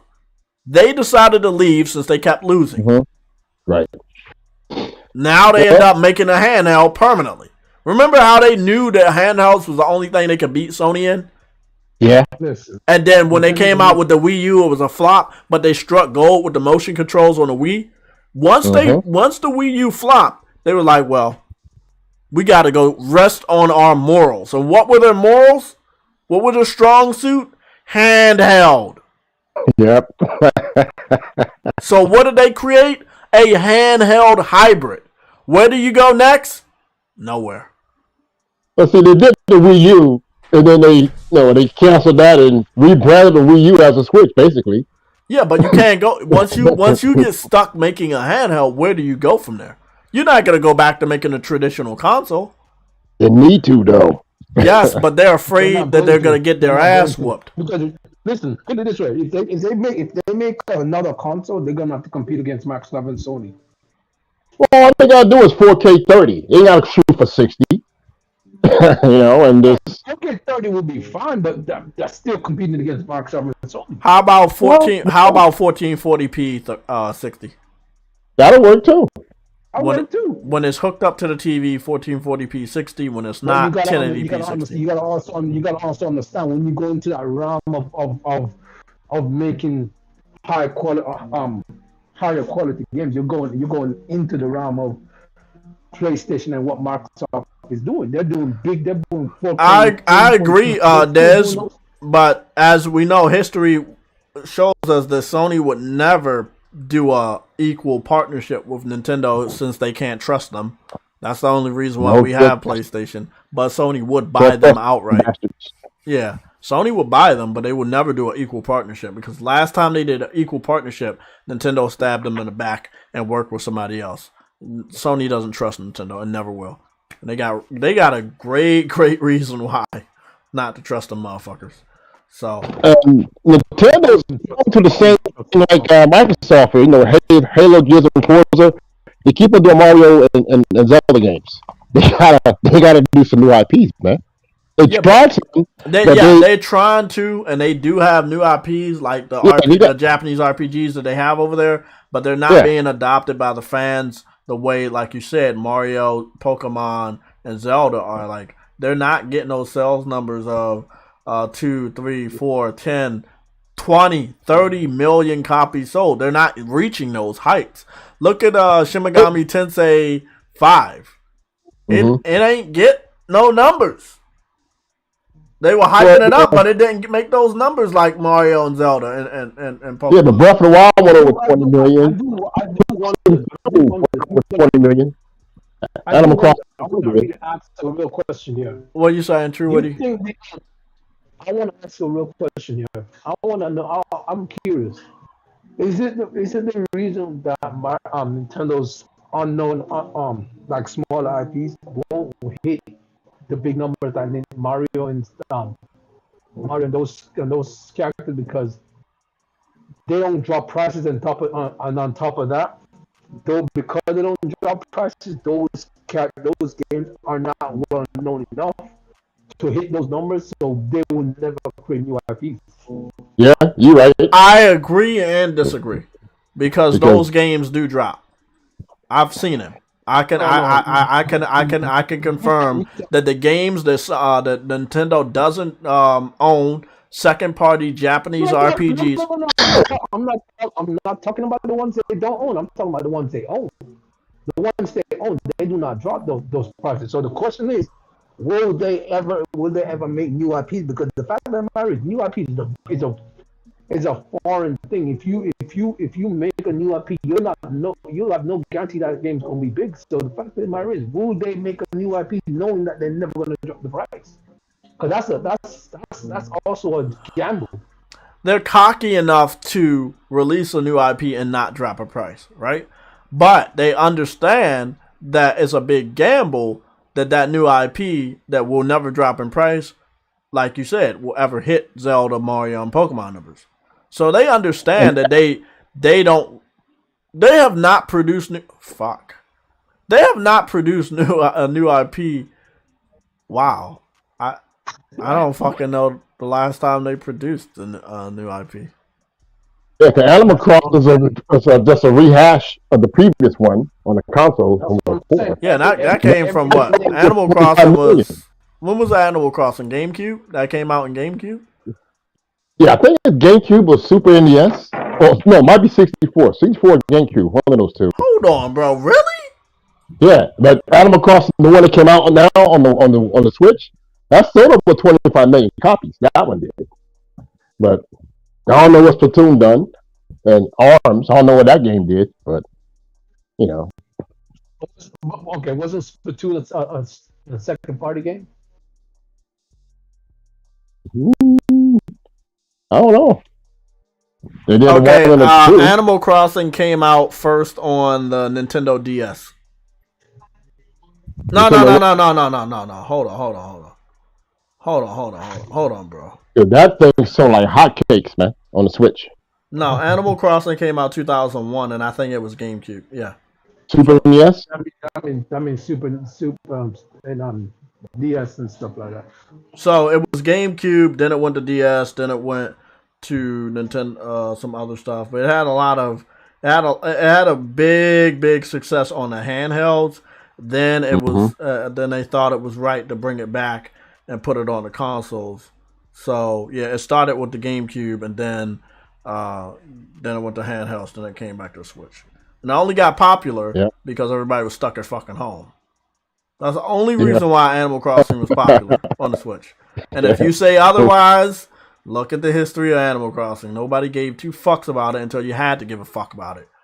Yeah. So when it's the only thing that's gonna give you a simulation of being with other people while you're stuck at home, it's gonna do good. You know, Yeah. so hats off for them for having Yeah. something like that Yeah. for their community when we were all suffering with COVID. But this the thing about Nintendo. They can strike gold under certain circumstances, but they can't replicate it. Yeah. And they can definitely strike gold with NFTs if they go that route. Yeah, but you know how they are about their. They're not gonna. They don't mess with it. It's just like them thinking that they ever gonna put their shit on PC.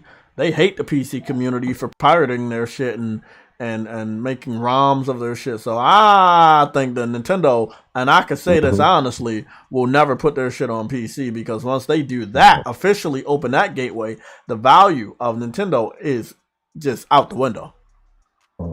Because any PC can run a Nintendo game. Yeah.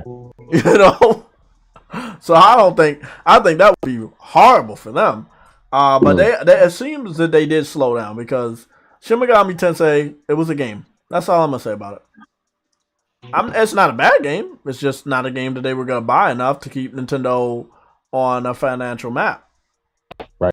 The Switch is selling good. That's good, but the Switch was always selling good. But it's not enough to again keep them on a financial map compared to the other guys. So it's like, what's next? Zelda's coming out this year, but no release date. What's next? What's next for Nintendo besides Zelda? Oh, you got the new Kirby game coming out. That's Did you see that Horizon Challenges video this morning? Yes, I watched it 3 times already. Yep. Man, it looks beautiful. It looks beautiful, man. That's a beautiful. That's really, really beautiful, man. Like I'm telling you. Some of the stuff that people complain about in the first game, well, they're going to be still complaining because you still got quests to do. You got a big map of stuff to do. You got challenges. Her melee attack's still the same. It's just the bonuses is the bonus, the attitude, the extra stuff to an attack. As far as the spirit itself, you still stab the same. You still swipe the same, R1, R2. You still got to point Aloy at her target. So I can't wait to get some of these podcasts up. When people who play the game for a while start talking about it, because that's something that I pointed out before. It kind of fell off on deaf ears, but we'll see. What about the combat? Yeah. Oh yeah, I mean, I think what people are not understanding is like the first 3 hits are exactly the same, but it's like all I cared about is that I like those 3 hits; those are good. I always had good animation, but I was like, I need a little bit more because you do have a combat weapon, but you can't do anything else, and I think that's good. I still want them to improve on it. Because this is not the Horizon that I know they can make. So I'm going to enjoy the fuck out of this, but the one that I know they can make is where they expand to she doesn't only have the spear. She has other types of melee. You see what I'm saying? And she has different types of armor, and she creates a shield off of this material. Like, go deep. Oh, you want her to do close quarter combat, man? Because you're looking at a lot of different human factions, and I thought that, I mean, they did good with the throwing spear. I like that. It has explosive on the edge. I think they did enough to keep everybody satisfied. But I know they can go farther, but they still got to make sure the game's compatible with the PS4. So, part 3 is when that shit's gonna definitely spread its wings. One thing is prevalent is what came out with the Gran Turismo thing, 7. How they're saying that some of the stuff is in 7 for the PS5, you cannot do none of that in PS4. Like ray tracing? Like the ray tracing, the way the DualSense driving and everything. All thing you're getting PS4 DualShock is just the the rumble of the DualShock as you running the stuff, this and that, but you won't get the same feeling that you would get from the DualSense on the PS5. Of course not. So different systems. Yeah, that's what I'm saying. True Woody, what did you just say? I didn't hear you. I didn't hear him either. He said bits and pieces. Am I breaking up? Yeah, Yeah. you're breaking up pretty bad. Call you break up, man. God. You might be getting snow, man, because we got snow here in Cincinnati. How you doing in D.C., man? I'm in Maryland right now. I work in DC, but what I'm getting right now is just rain. It's cloudy. Oh, It's okay. like white cloudy, Okay. but just getting rain right now. Oh. That's what they We said. getting it. Yeah. Our snow is melting. Yeah, we getting hit with that winter snow here. You know, here in Ohio, man. It's just sleeting and raining outside, man. It's gonna keep on falling all day. I think that if this is what I want to say, right? And we got a good amount of time together. We got about 43 minutes together. But let me just put this out there in the air. Xbox has to handle Horizon and Gran Turismo basically at the same time. That's it. Seafood. That's it. Let's not embarrass them. Let's just say Horizon and Gran Turismo at the same time. Yeah. Like the optics of it are bad. The fact that you don't have anything even on that level for the next 6 months are bad. Yeah. It's just looks really, really bad. 8 months. 8 months. Well, 8 months. I say 6 months because as soon as they get to November, they start hyping up shit. Hey, they dropped the bag for Extraction to be in Game Pass, so you know. Hell, What game? Rainbow Six Siege Extraction. They dropped the bag to have that put in Game Pass to give their fan base something to play. Oh, that game looks true. You know what I love about that thing that they do when they put games in the Game Pass? They already have access to them. Yeah. Like, that doesn't make Game Pass look good to me. Like, when they feel confident enough to release content that's only found in Game Pass, that's when I take the service seriously. No one talks about that. The content in Game Pass can still be acquired outside of Game Pass on Xbox. But there's no content on Game Pass, only in Game Pass. What they're selling you is the fact that you don't have to pay the full price. Right. That's the only thing they're selling you. On Netflix, what do they have? They have Netflix originals. Where are you not going to ever be able to find that? Outside of Netflix. Amazon Prime streaming service. They have Amazon Prime originals. Here's the thing. Here's the real problem, though, Jay. All these Xbox games that you never find on anywhere else, that would never happen because Game Pass is on PC. So you always find those games in Game Pass on PC that Microsoft owns. So you never find original games. You never find. Oh, I know. I talked about that before. I was like, remember I talked about that shit before? Mm-hmm. I talked about that shit before. I was like, man, most of their shit is from PC or early access. And I just hope that people understand that. Like, I just want you to think about that. Going forward, Gran Turismo is going to have legs. It is a service game. It's a complete game, but they're going to update that over time. Yes, it has 400 cars day one. Yes, it has 30-something tracks. But they're going to be upgrading that shit over time, man.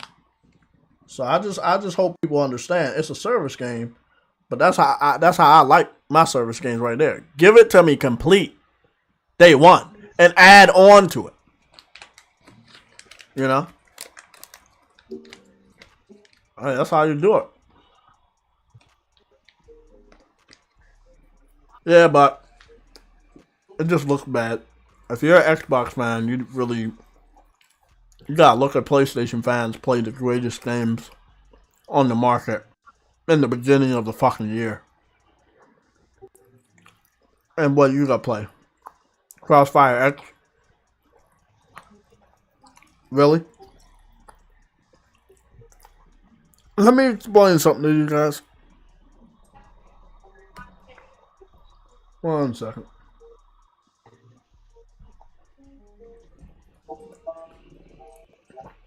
we're gonna go take a look at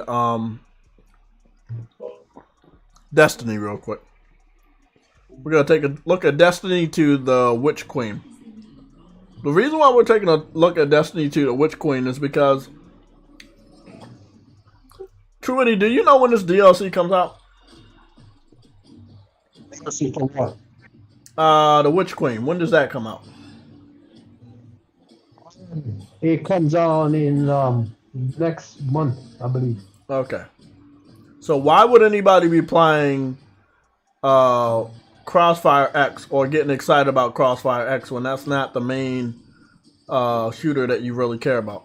You can't pretend that you care about something just because it's on Xbox. Well, you can if you're an Xbox. I know, but it's not realistic because you're going to be playing this next month. This is what you really can't wait for. And this is on PlayStation as well.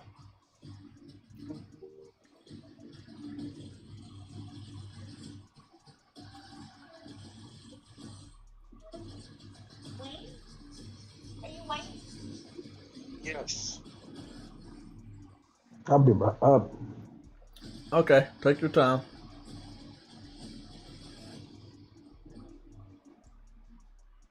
I'm just so happy that Bungie had the freedom to make something like Destiny.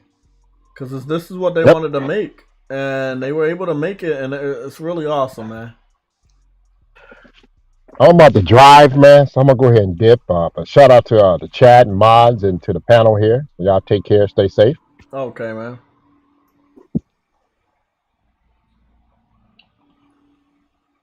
That shit is so fucking crazy.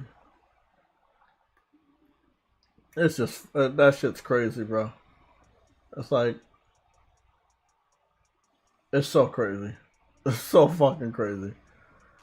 You got Destiny, you got... Then we got this dynamic. This weird dynamic. This shit's really, really weird. We had basically 2 state of plays back to back. We had Gran Turismo 7 yesterday, and then today we're going to have Ghostwire Tokyo at the same exact time.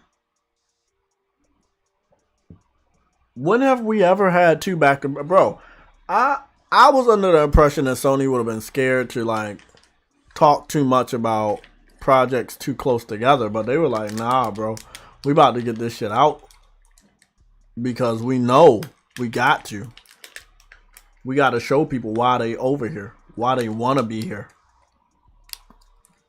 And they're just talking about content, games, just non-stop. It's crazy, man.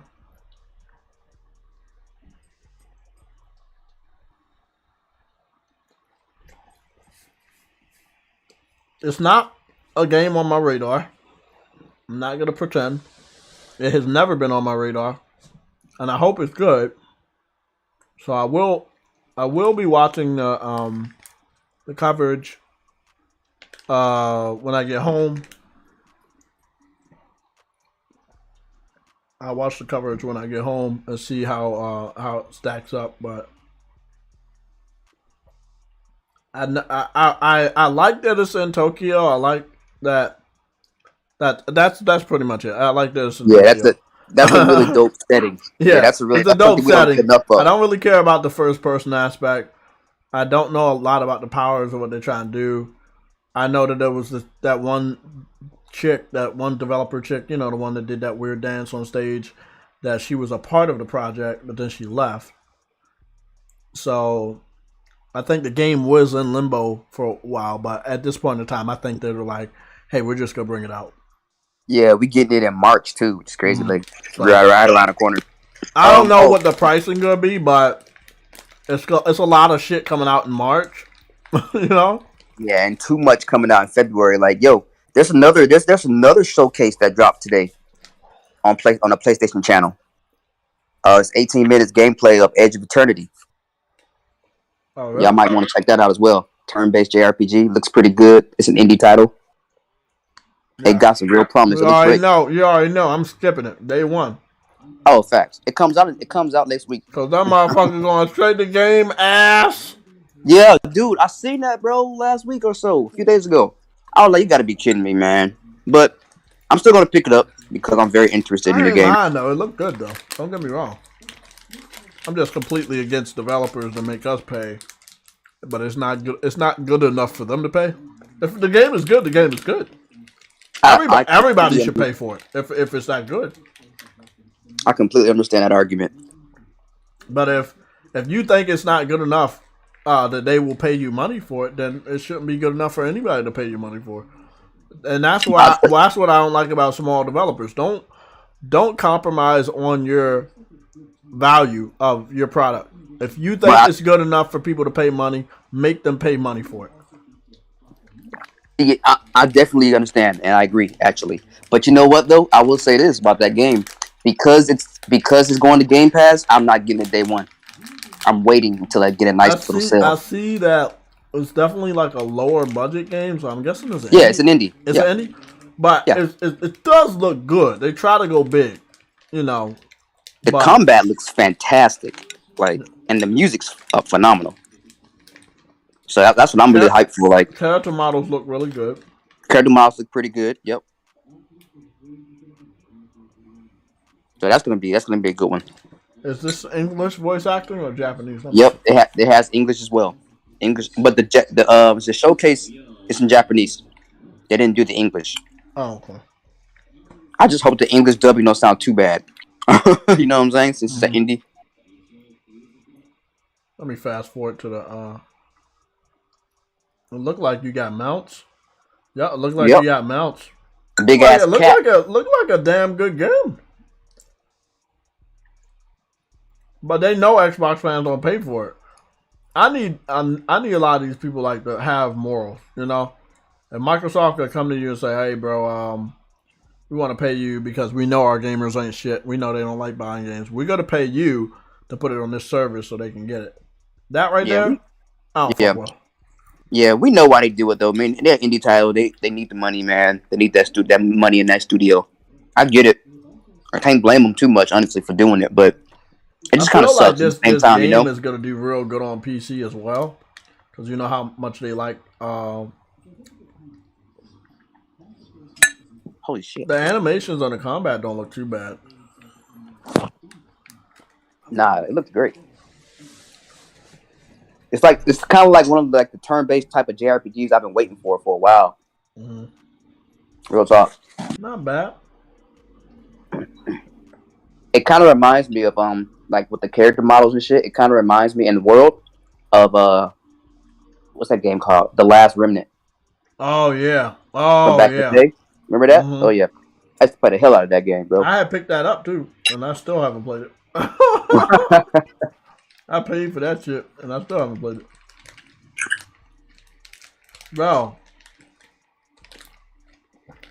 I'm telling you, you can have all the money in the world, but no time, bro. If you have no fucking time, it doesn't fucking matter. Yep. The only reason why I'm on right now is because I'm eating, taking a break from classwork. Looks good. Well, let's go take a look at let's go take a look at PlayStation 1. So it's funny, right? That was like pretty much another state of play right there, just on that game. Yeah. So look, what did I tell you guys? Thursday is always going to be the day where they knock out a lot of shit because they ain't doing shit Friday. So we got a live action Sifu adaptation release trailer. Then we got Edge of Eternity for 18 minutes. We got a new Horizon video. We got Spellforce 3 gameplay video. We got a sealed Aptude video. What is it? Tiny Tina's Wonderland. Welcome to the Wonderlands 3 trailer. They dropped something too? Okay. Yep. Damn. This week's been crazy. Holy shit. Then you got that damn Ghostwire Tokyo. Yep. So they definitely showed their ass with content and making sure you had tons of gameplay to look at today. Yep. Wow, damn. Bro. And then Neverwinter official launch trailer for the new Dragon Bone Veil. You know, like that's a live service game. Game's always getting updated. I was on there for a while. You like it? Huh? You must have liked it. Yeah, I was on. Yeah, I was on there for a while, but I wish it was like people that could have, been on there with me. Um, let's see. They put the same Edge of Eternity showcase on Xbox as well. 17 Oh, okay. minutes. Yeah. Let's go take a look at um Digital Foundry. We still got 30 minutes together, which is a lot of time. So normally when I pass on games is something that I just don't see. And I'm like, I ain't paying full for that. It don't mean the game is horrible. It's just like I see something that I don't like, and I ain't gonna give them my money for it. Dying Light 2 is a game that did not look like, not that I wasn't gonna enjoy, but it looked like it was stuck in the past, from the animations to the visuals. Yep. And the game is not reviewing very well. They talking about the game. What is it stuck at 1080p on PS5 or something? Yep. Okay, Yep. and then they saying on Xbox Series S, the white console is stuck at 1080p 30. And I'm just like, okay, well, you just don't. This is why I didn't hype the game up. This is why what I saw, I wasn't impressed with, and you didn't hear me talk about it at all. But I wasn't gonna go out there and get crucified by all the casual gamers that was like, "Oh man, this game is hot." I was like, "No, I'm gonna keep my opinions to myself. When I'm right, I'm right. You guys see why I didn't fucking talk about this game." Man, I just feel like, man, sometimes as a gamer, an older gamer, just look back. Sit back and look at what they doing. And if it don't smell right, wait. it probably ain't right. Techland, they need some help, bro. They need. I don't know what they got. They got like around 400 employees, but they still need some help. There's no reason why it should look like this. Right, bro. The game got delayed twice, right? And it still came out like that, bro. It's not even like actual next gen versions. It's just fucking last gen versions. Pretty much. With the next gen version stamp on it. Like, come on, bro. Pretty much. We don't even know if it has fucking DualSense features in the PS5 version. It probably doesn't. It's sad, man. I need to find that out too, cause oh man, it just I wasn't really, expecting a whole lot really of the fucking game, though. last gen, man. It just looked really last gen, and I'm like, it does. It don't look much better. When you get shit like Horizon out here, it's like, come on, man. Right. Putting everybody to shame. Like, holy shit. Yeah, I swear, like, man. I hope. How hyped can I be for this game when Horizon looks and plays better? Yo, what third party game are you most hyped for this year? I don't know. They keep getting for me. delayed. I think it's Hogwarts Legacy for me. I would have said Hogwarts, but they keep getting delayed. Shit, we didn't even talk about Suicide Squad just got delayed until the end of next year. That's right. Yep. Looks like Shadow Warrior 3 finally got some gameplay. I have Shadow Warrior 1 and 2. I didn't get to play a lot of 2. I liked 1. Old school arcade action, first person. Really liked it. Yeah, cool. It's very old school with its comedy. Very mature game. Lots of blood. You're gonna see a lot of chopped off limbs and shit. It's a first person samurai, but also gunplay game. And if you like guns and swords in first person, you should really check out Shadow Warrior. I've been playing it since part 1. I really agree. I really like it, and I can approve that if you like that type of shit, you should definitely get it. Man. And then we got Hogwarts Legacy, right? Apparently, it's rumored to be releasing in September. So, I hope that's true.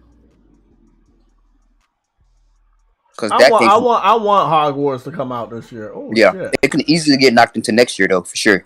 That shit transitioned into fucking gameplay, and I didn't even know the difference.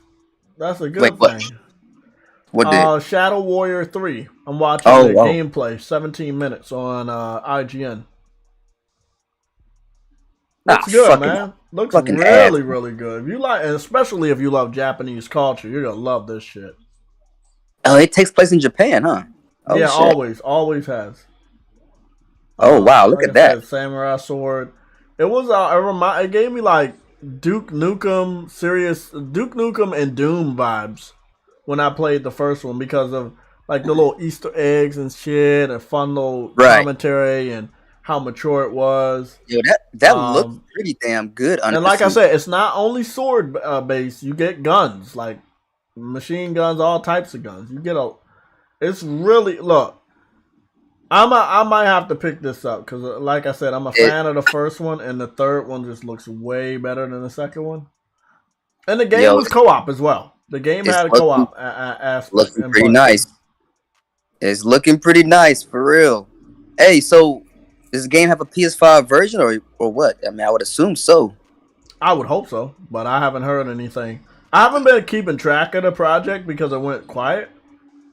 But God, this shit looks so fucking... Look at the gun. Look at the gun. Oh my goodness. Look at the revolver. Oh, the destruction is on there too. Oh, fuck. Holy shit. Oh, I got a delay. This is what I'm saying. I will ignore Dying Light and I'll buy something like this. Yo, look at... Whoa.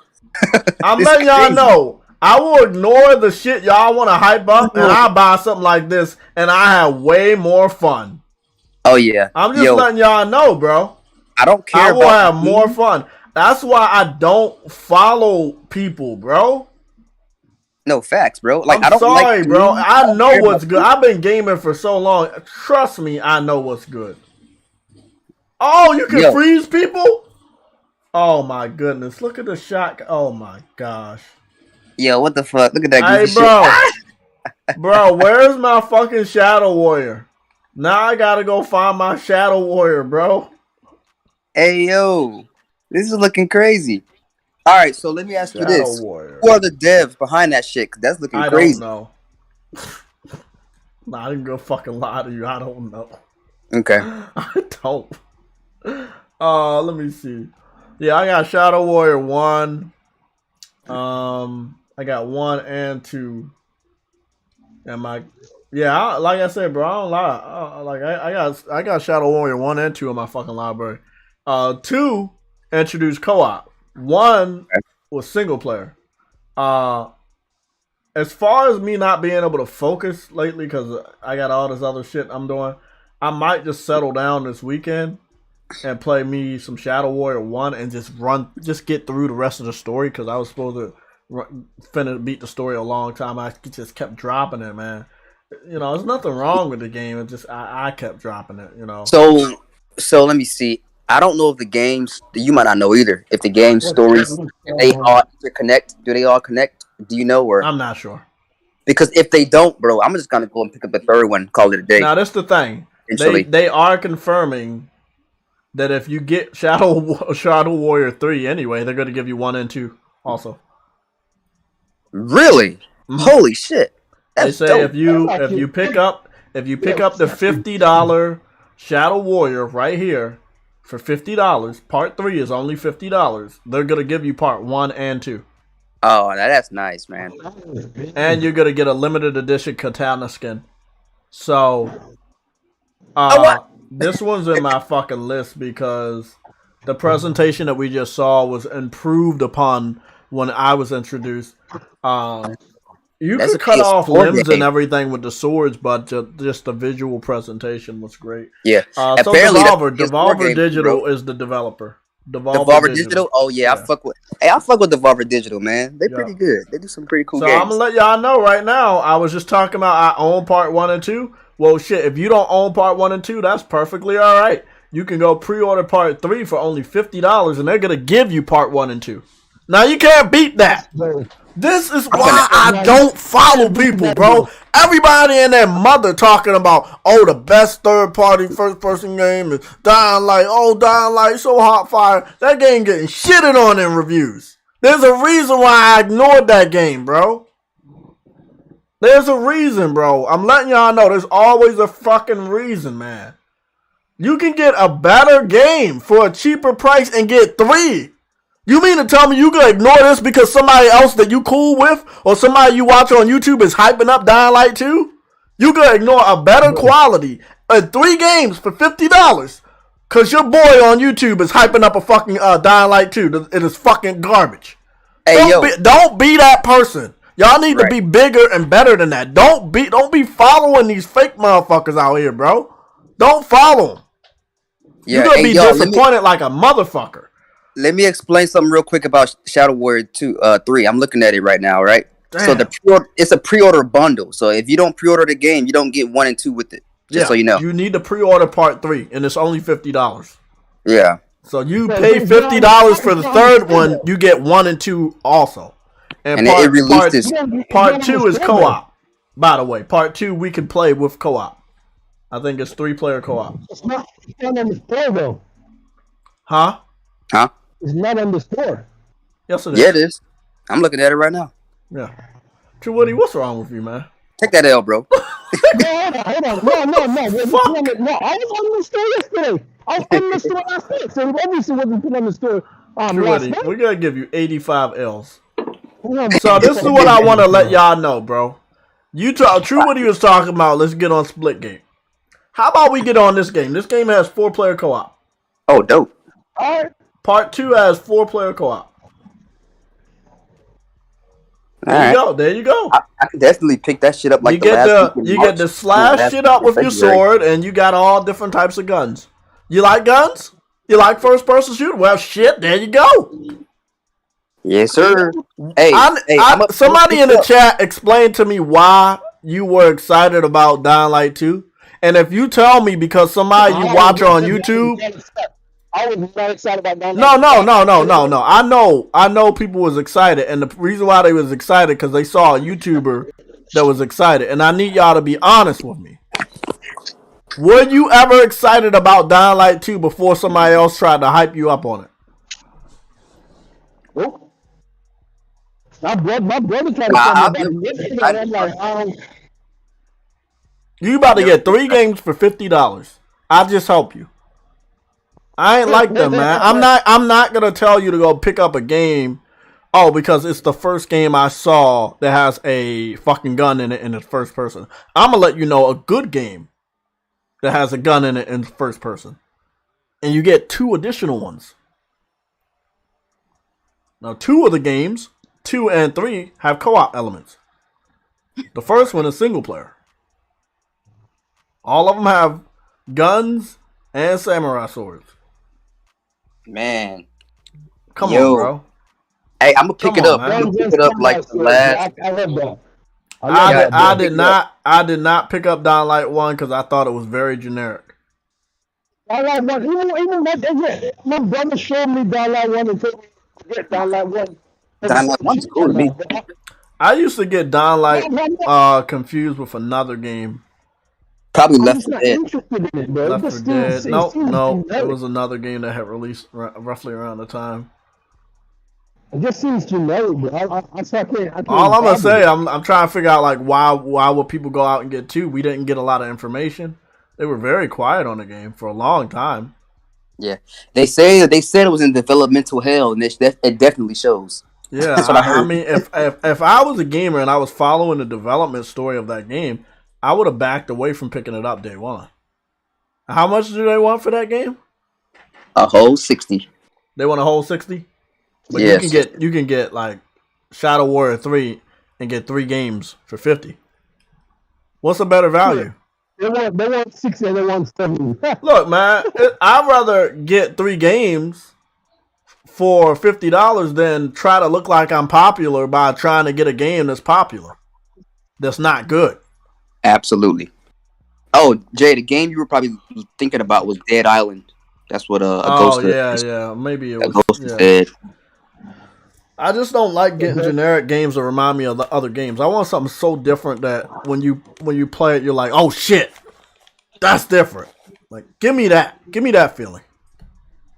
Okay, man, I just tried to help y'all out. There you go, man. You get Shadow Warrior 3, pre-order it right now for $50, and you get part 1 and 2. Part 2 has 4-player co-op. I'm downloading both of these. I'm gonna be on them this weekend.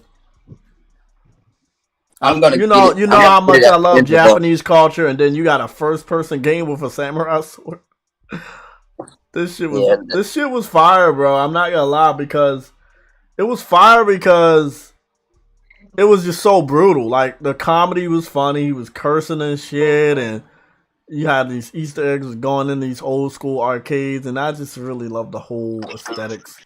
I didn't get into part 2, and that's because I had a lot of shit going on there, like games, a lot of games that I was playing. So I kind of fell off, but I did support it. I did pick it up. It was a day one. So, I get Elden Ring later on. Let me go see what Shadow Warrior. Let me go see Shadow Warrior again. Let me see when that comes out. I'll be picking up Shadow Warrior at the end of the month. I think that'll be a good time to get it. Man. Let's be 3 games for you. Then you be good. You don't really need to worry about a lot of games because you'll have 3 games. Tifu, Horizon, and Shadow Warrior. In my games for the month. Let me see what we got. I'm Oh shit! Shadow Warrior comes out at the end of, at the beginning of next month. Wow. That's why I said at the end of the month. That's Gran Turismo. See, look at that shit, man. Yes. Gran Turismo 2 days after that, though. Yeah, I know, bro. Bro, this is a packed fucking year. 2-pack, yeah. They only got too much going on, though. I might have to just fuck that. I might have to just forget about that because I really want to play that Gran Turismo really bad. They said my wish list is full. You say your wish list is full? Yeah, they said my wish list is full. Damn, I didn't think you could get.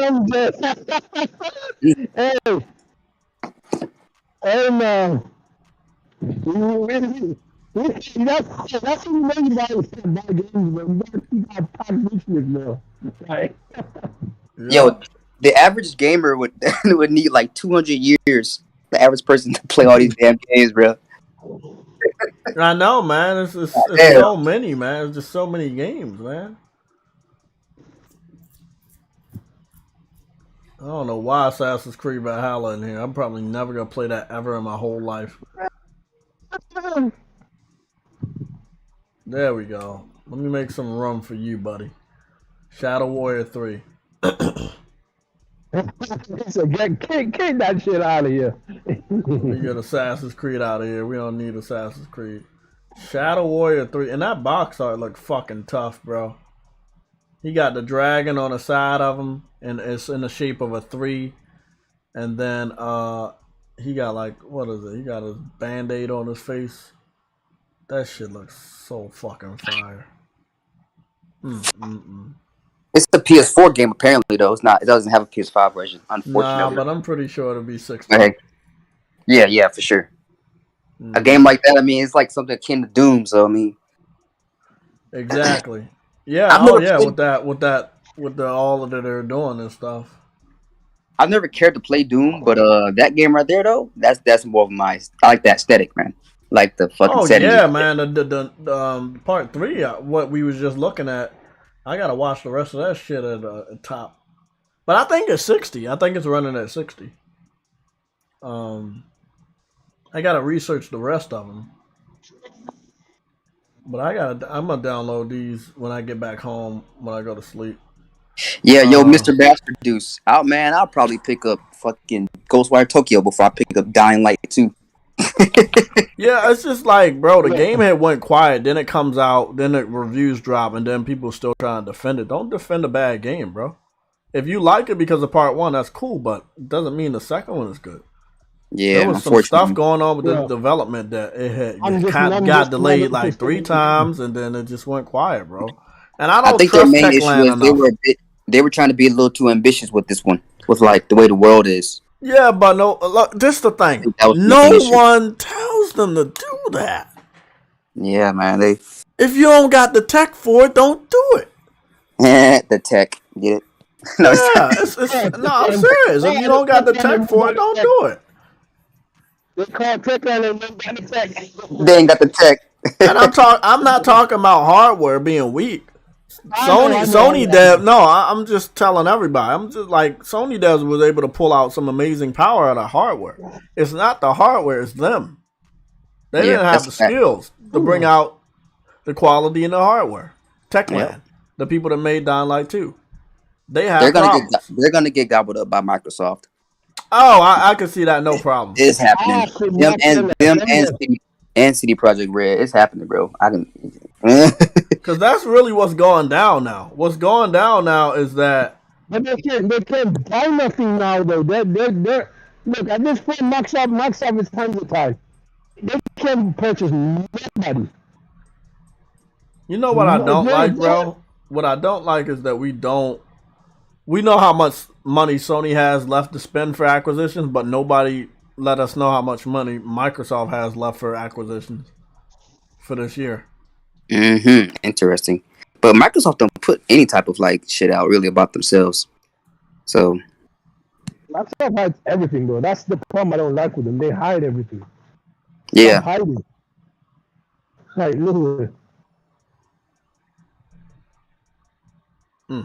Hey, we got 80 people in the chat. Y'all hit that like button. Hey. Yeah, hit that like button, man. We on our way out. We 8 minutes away from being out of here. Let me drop a link for the Discord so we can get anybody else in here. Mr. Mass Producer, if you're still in the building, please hit me up. You guys have access to all my contact information, however you want to contact me. Twitter, TikTok, Instagram, Discord. You know, if you guys want to contact me, hit me up. I know some people needed a logo or a profile picture. Just hit me up. This logo, this link is going to be good for 10 uses for 6 hours. Okay.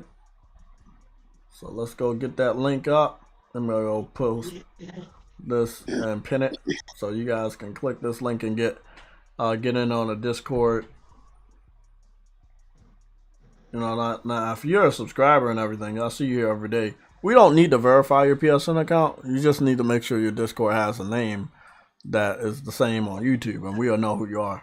Because we got 3 people confirmed yesterday. We didn't have to check their shit. I already knew who they were. So, I mean, we could definitely hop on Splitgate, but I do want to introduce you guys to some other games because Splitgate need to get that 60 frame. But I think is it 60 frames? They need to get his 4K shit. It's still 30? I believe it's 30. Well, shit. Well, they need to get their shit together, man. And as I said, they need a budget. They need a budget, though. They need someone to help them out. But they got the service down. Oh, thank you, Agosta. I don't know, man. I would rather get Dead Island 2 than Dying Light 2. But I mean, I heard from the gaming community that people really liked Part 1 when it came out, but I don't know if it really financially did good. But I guess it was a hit enough to get the sequel. But then the sequel took, it was just a lot of problems with the development of Part 2 that I could never sit up there and say, I'm going to pick up Part 2. Because Part 1 wasn't good enough for me to go out and get, even after it dropped in price. I just wasn't feeling it. I was the community for Part 1 is crazy. Like, it's huge community, and they steadily were updating the game, so with content and shit. So it has a huge fan base. That's why people were so hyped for 2. Yeah, FB Gaming, you right, man. Yeah, you're right. Like I would be on Splitgate a lot. Like I really like that game, but you know, I need that shit. I need it to be better. if I'm not studying for this driver's test that I'm going for on Monday, I will be trying to get some Witcher in, and maybe some Shadow Warrior. I'm feeling that. Wait, did you say Witcher? Yeah, I watch Witcher. I love part one. Nice. Okay, I thought you were talking about the game. I'm like, yo, I'm okay playing Witcher No, 3. no, All right. Witcher sucks. Hey, how dare you? Oh shit. I'm waiting for that next gen update, and then I'll be playing Witcher all day. But Man, me too. That Me shit too. was so I'm waiting for that. outdated when I played it, and it's still outdated. Hey, they say the Cyberpunk update's supposed to drop probably next month or some shit. That's what they say for PS5. We'll see. Yeah, we'll see. Those motherfuckers are not trustworthy, man. They're not at all. I do want to get through the tutorial of the new Destiny. Like, I played Destiny 1, and I got a lot of trophies on that to prove it, but they wanted me to do some tutorial for part 2, which was awesome. Like, let me show y'all guys a little bit of that. Like, so, I was on Destiny the other day, right? To do the tutorials. And it was just really dope.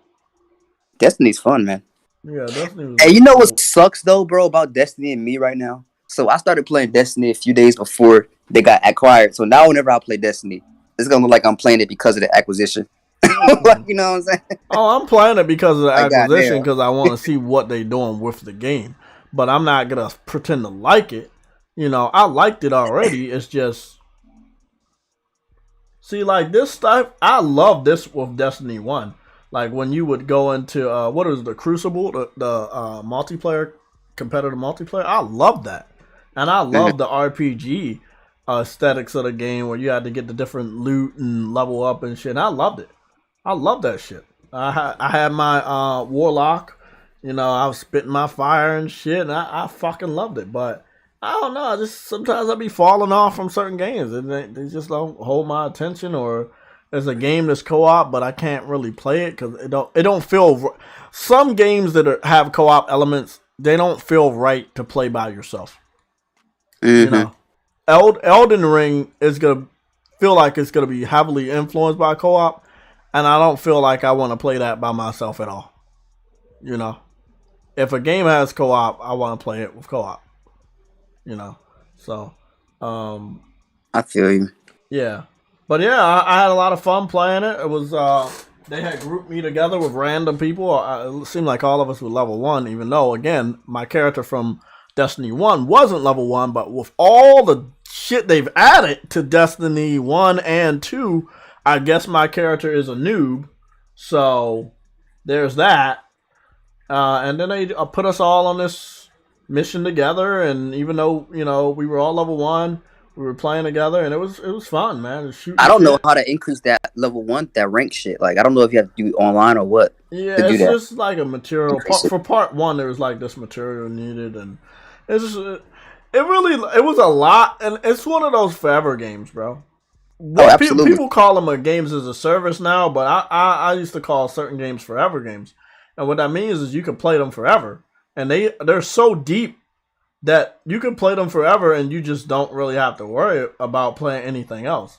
Now they're called games as a service, but you know, this Destiny 2 is a forever game, bro. You can play this shit and not have to worry about anything else. If you love Destiny enough, and this is all you have to play. Yep. That's why some people be having like thousands of hours in that shit. Like, dang. I was the same way with Monster Hunter. Monster Hunter was my forever game. I have over 1,000 hours in the Monster Hunter.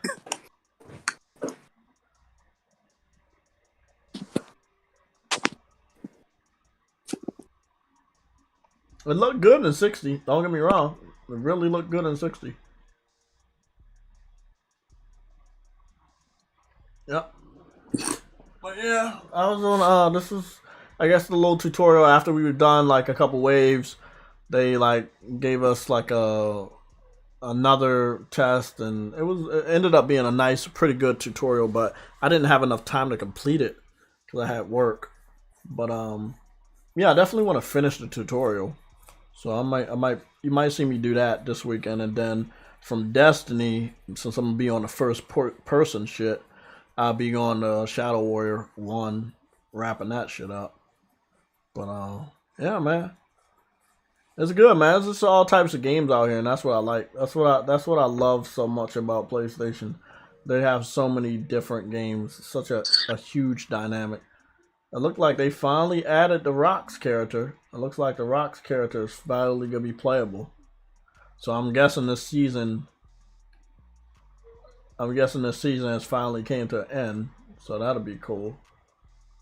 Oh my goodness, they're adding Garfield and Shredder to the Nickelodeon All-Stars game. You know, I really want to buy that game, but I need that shit to be like reduced a lot. And the only reason why I need it to be reduced is because it doesn't have voice acting. And I don't think they're ever going to add it. But I definitely want to pick this game up. You'll see that shit 50. Oh, shit. Yeah, that shit's 50. I was like, I don't care how many characters you add. I'm still waiting for Jimmy Neutron. I don't know where he is. I don't know where Timmy Turner is. But yeah, I'm up out of here, guys. I want to thank you guys for the support. We've been getting a lot of support, a lot of love for the past 2-3 weeks, and the subscribers have been going up because you guys are clicking the subscribe button sometimes without me telling you. But thank you guys for all the support. Hit the like button on the way out. Again, if you want to keep up with me, my contact information is below, as well as found on my YouTube page, and that is all my links. With allmylinks.com/JTechTV. So I'll see you guys later. Truity, Games Fraternity. If you want to stay in the chat, we can talk afterwards because there's some gaming shit that we're gonna talk about. And yeah, I can't wait to see what Tokyo Ghostwire is gonna be about. I don't know if I'm still gonna be excited about it, but I can't wait. Okay, I'm out.